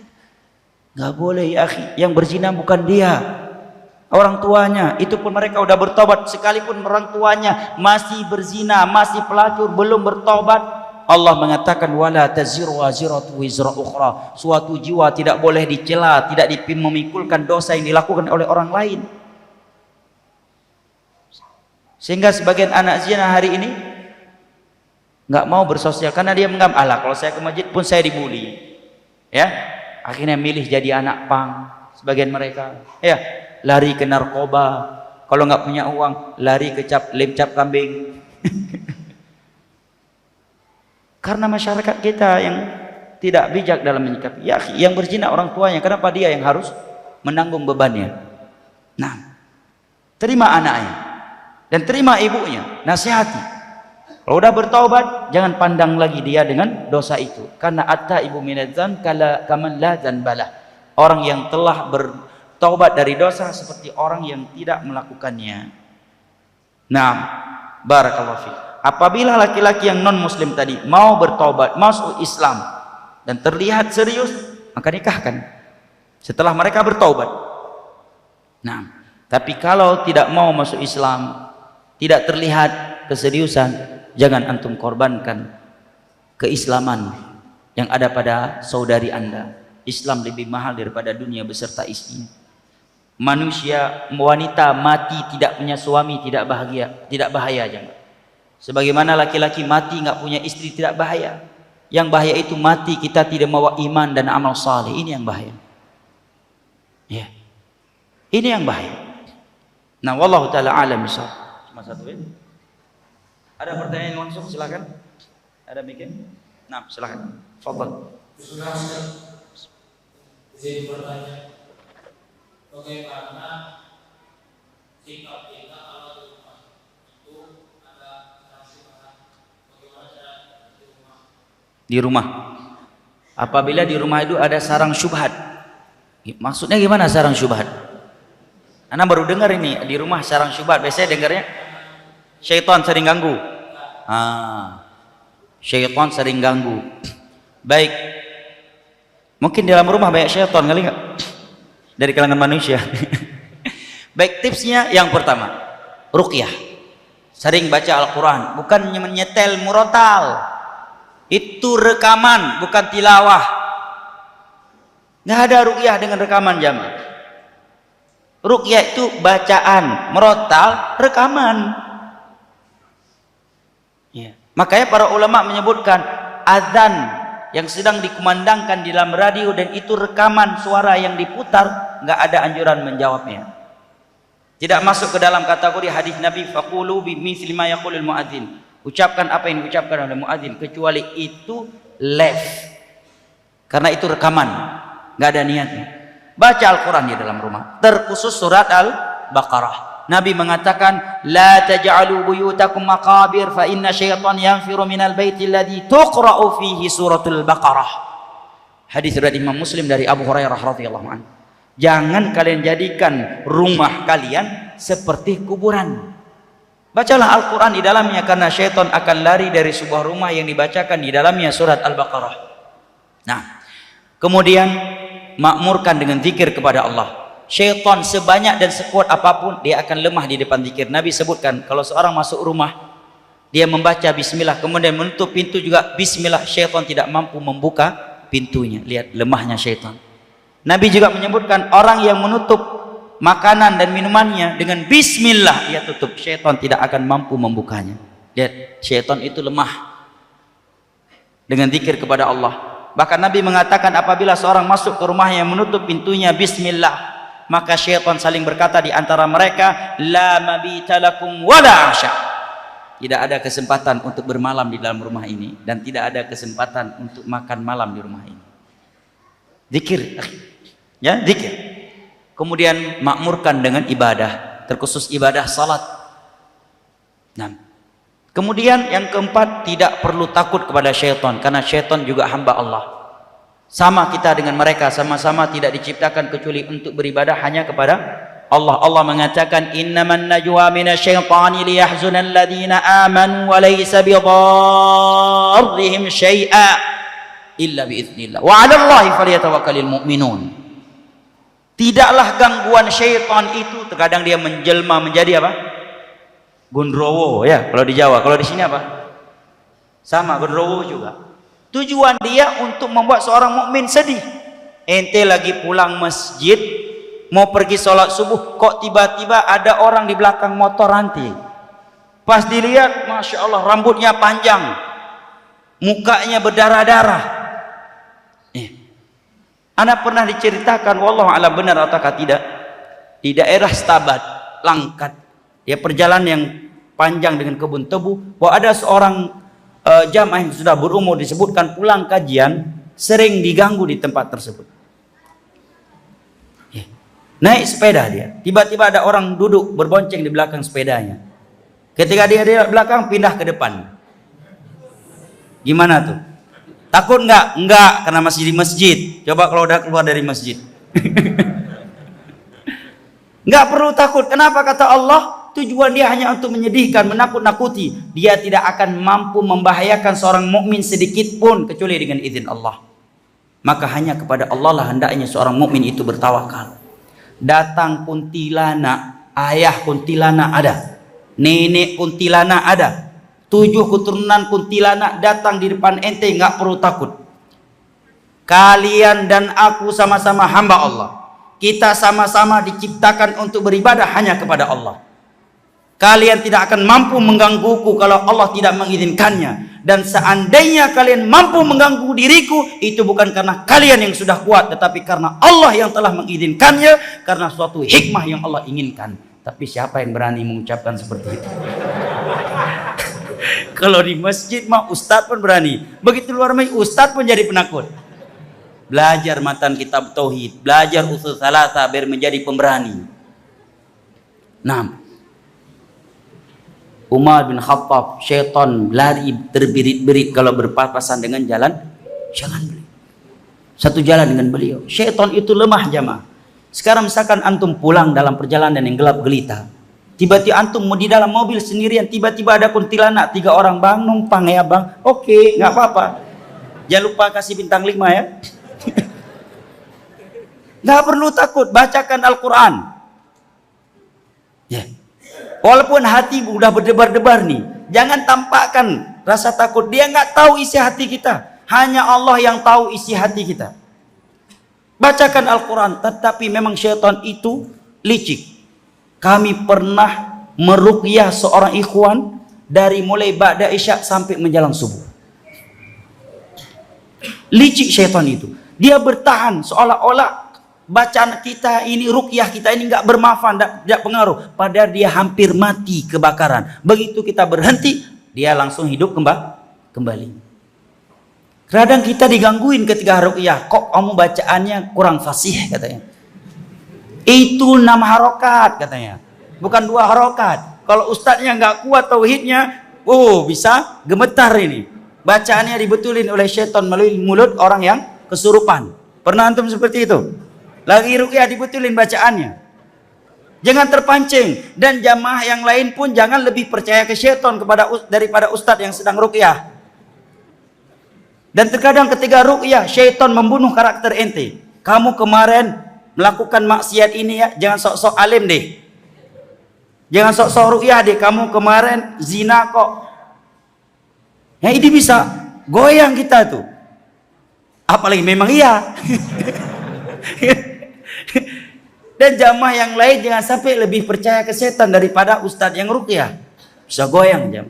Gak usah peduli, bacakan terus kata perut. Jangan berhenti baca Al-Quran, karena Al-Quran akan membakarnya. Kapan anda berhenti ngajak ngobrol, dia mulai bisa bernafas lagi. Padahal dia udah terbakar nih, hampir mati. Begitu ente ajak ngobrol, dia punya kesempatan untuk bernafas. Sebagai peruqyah, dialog sama syaitan. Udah jelas-jelas syaitan kok diajak dialog. Dari mana kamu nih? Dijawab, dari Banjarmasin. Siapa yang ngirim kamu? Tetangga sebelah yang sudah pergi bulan lalu. Akhirnya bertengkar sama tetangga sebelah. Padahal setan, Nabi katakan kepada Abu Hurairah ketika setan mengajarkan ayat kursi kepada Abu Hurairah sebelum tidur, apa kata Nabi? Shadaqaka wa huwa kadzub. Dia jujur kepadamu dalam hal ini, tetapi syaitan itu banyak dustanya. Berarti kalau pendusta mana bisa dipercaya? Ruqyah terus, jangan diajak diskusi. Siapa yang ngirim kamu ke sini? Kenapa dia kirim? Ya.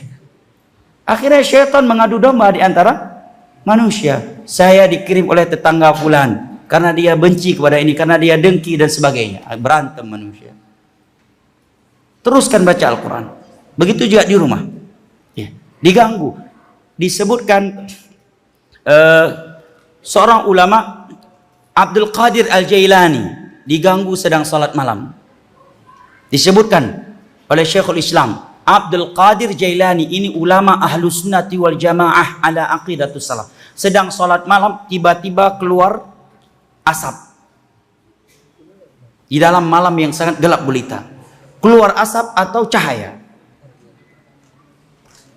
Kemudian terdengar suara, wahai Abdul Qadir Jailani, aku adalah Tuhanmu.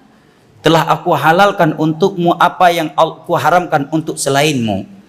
Karena beliau seorang ulama paham.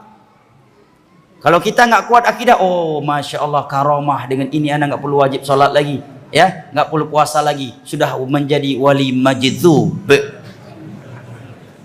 Apa kata Syekh Abdul Qadir Jailani? Ikhsa walan ta'du qadrak. Ikhsa, terhinalah engkau, jangan melampaui batasmu, engkau adalah syaitan. Maka seketika itu sinar cahaya tersebut pecah dan hilang. Nggak perlu takut. Antum lagi salat tahajud nih di malam, ya, rumah pun jauh dari keramaian. Begitu sujud, begitu bangun, di depan antum duduk kuntilanak. Gimana? Jangan lari.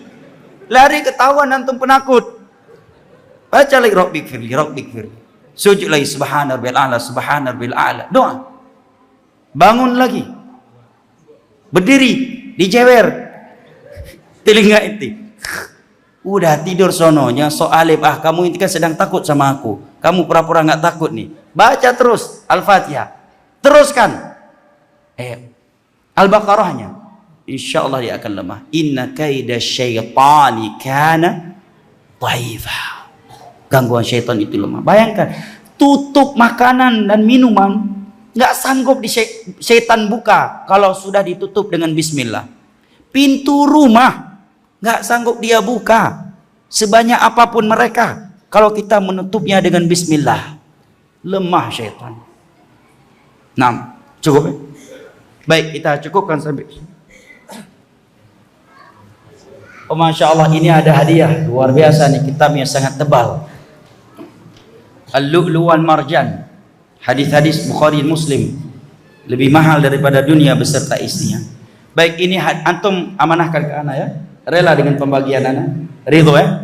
Baik, siapa yang datang ke sini dan dua istrinya, ini hadiah. Datang sebagai raja yang dihempit oleh dua ratunya. Siapa yang pergi dengan dua istri? Sudah poligami. Yang jamaah yang sudah poligami. Mana? Ada? Oh, berarti ini poligamia sembunyi-sembunyi nih, nggak berani ngaku. Biasanya yang poligami sembunyi-sembunyi itu nggak lama tahannya. Hah? Ada yang datang dengan dua ratunya? Ini hadiahnya. Ada? Hah? Enggak ada. Baik. Siapa yang datang ke kajian ini dari tempat yang paling jauh? Dari seluruh jamaah, beliau yang paling jauh. Siapa yang merasa dirinya datang dari tempat yang paling jauh? Hah? Siapa jamaah yang paling jauh? Hah? Siapa? Tunjuk tangan akhi. Antum Pak, Masya Allah. Dari mana Pak? Hah? Kapin. Tapin. Berapa jam? 2 jam. Itu paling jauh. Ada yang lebih jauh dari beliau? Mana? Palangkaraya. Mana? Antum? Berapa jam? 4 jam. Ada yang lebih jauh dari Palangkaraya? Dari mana? Hah? Muara Taweh. Teweh. Berapa jam? 8. Ke sini karena kajian ini atau ada urusan lain, kebetulan ada kajian? Hah? Yang datang karena kajian? Hah? Hah? Datang karena kajian? Oh masya Allah, fadal. Mana yang Palangkaraya tadi? Ada yang lebih jauh dari Palangkaraya lagi? Ah, di Palangkaraya 4 jam ya. Masya Allah. Barakallahu fikum. Siapa yang datang ke sini sebagai anak muda tetapi membawa pintu surganya yang paling besar, ibu atau ayahnya? Bukan dia yang dibawa oleh ayahnya, tapi dia yang membawa kedua orang tuanya. Siapa? Pemuda, jomblo, tapi datang membawa pintu surganya, ayah atau ibunya, atau bahkan dua-duanya. Siapa? Antum. Antum sama siapa ke sini? Sama ayah. Ayah yang membawa antum atau antum yang membawa ayah? Hah? Antum, Masya Allah. Faddal.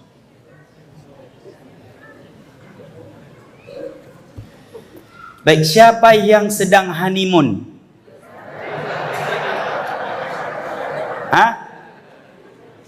Siapa yang sebagai pengantin baru? Ada hadiah nih. Pengantin baru.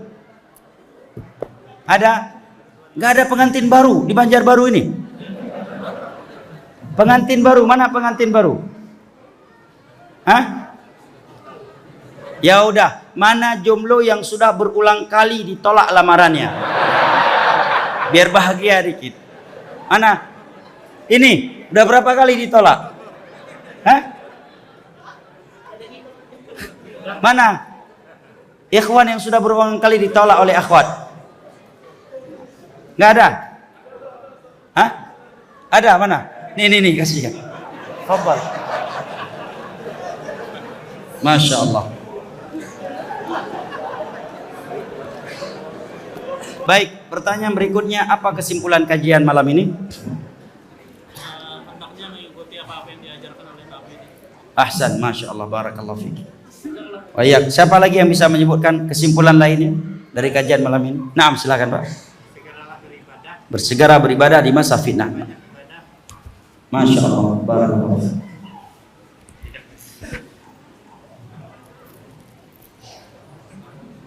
Baik, ini hadiah. Antum izinkan anak ya memberikannya. Siapa yang sudah pernah mimpi poligami dan kebelet poligami tapi belum mampu melakukannya, sehingga sampai hari ini belum juga poligami? Siapa?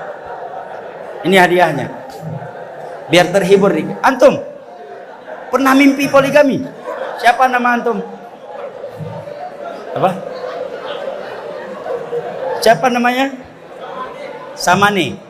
Sabani. Samani. Dari mana antum? Masya Allah, pernah mimpi poligami. Masya Allah. Dan fadhal, semoga menjadi nyata.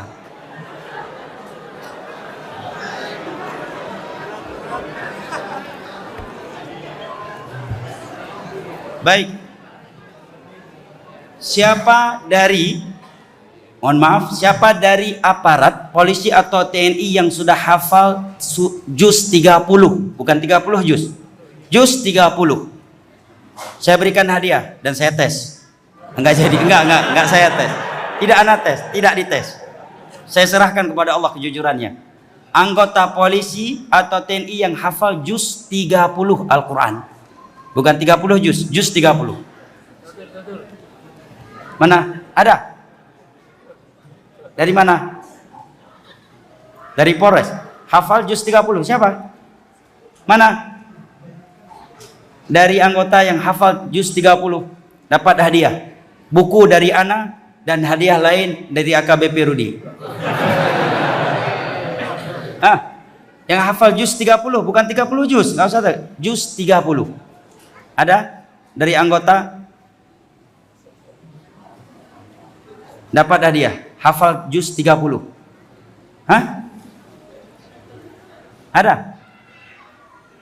Tidak ada? Hah? Ada? Mana? Nih, titipkan ke beliau. Siapa namanya? Irfan. Irfan, Masya Allah, berikan untuk beliau. Baik.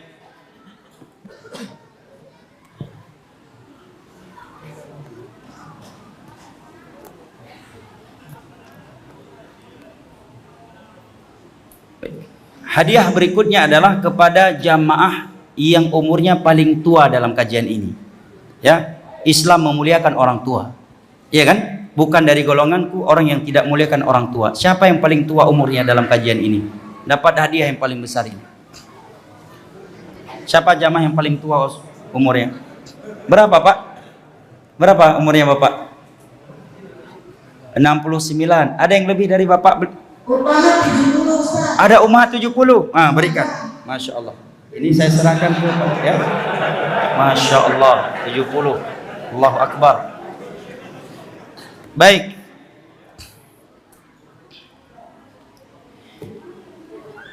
Berikut ini kitab kecil untuk seorang akhwat bukan santriwati tapi hafal Al-Quran minimal 1 juz. Ada? Ada. Baik, kitabnya saya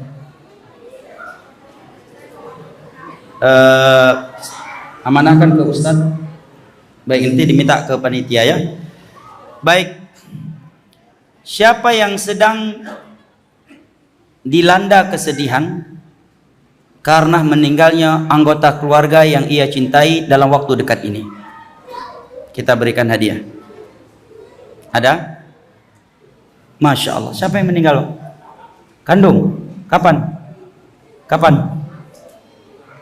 2 hari lalu. Innalillahi wa inna ilaihi raji'un. Rahimallahu rahmatan wasi'ah. Baik. Hadiah berikutnya adalah siapa yang sudah mendapatkan izin poligami dari istrinya tapi belum mau melakukannya. Jujur udah dapat izin, udah dapat izin dari istrinya, bahkan istri berkata kalau abang jujur mau poligami adik yang carikan, tapi hatinya belum siap. Siapa? Ini hadiahnya. Antum jujur, istri izinkan, mau mencarikan. Masya Allah, Masya Allah. Antum tinggal di mana? Hah? Banjarmasin. Siapa nama antum? Fauzan. Masya Allah. Fadhal akhi. Istri yang salihah. Istri ustadz aja sulit begitu. Baik, kita cukupkan sampai di sini. Mudah-mudahan Allah mengabadikan majelis kita ini sampai ke syurganya. Amin ya rabbal alamin. Semoga Allah Jalla wa Ala menerima amalan-amalan kita. Wabillahi taufiq wal hidayah. Wa sallallahu ala nabiyyina Muhammad wa ala alihi wa sahbihi wa sallam. Wa akhiru da'wana anil hamdulillahi rabbil alamin. Wassalamualaikum warahmatullahi wabarakatuh. Terima kasih. Jazakumullah khairan wa barakallahu fikum. Video ini dibuat atas partisipasi dari donasi Anda. Semoga menjadi amal jariah bagi Anda semuanya.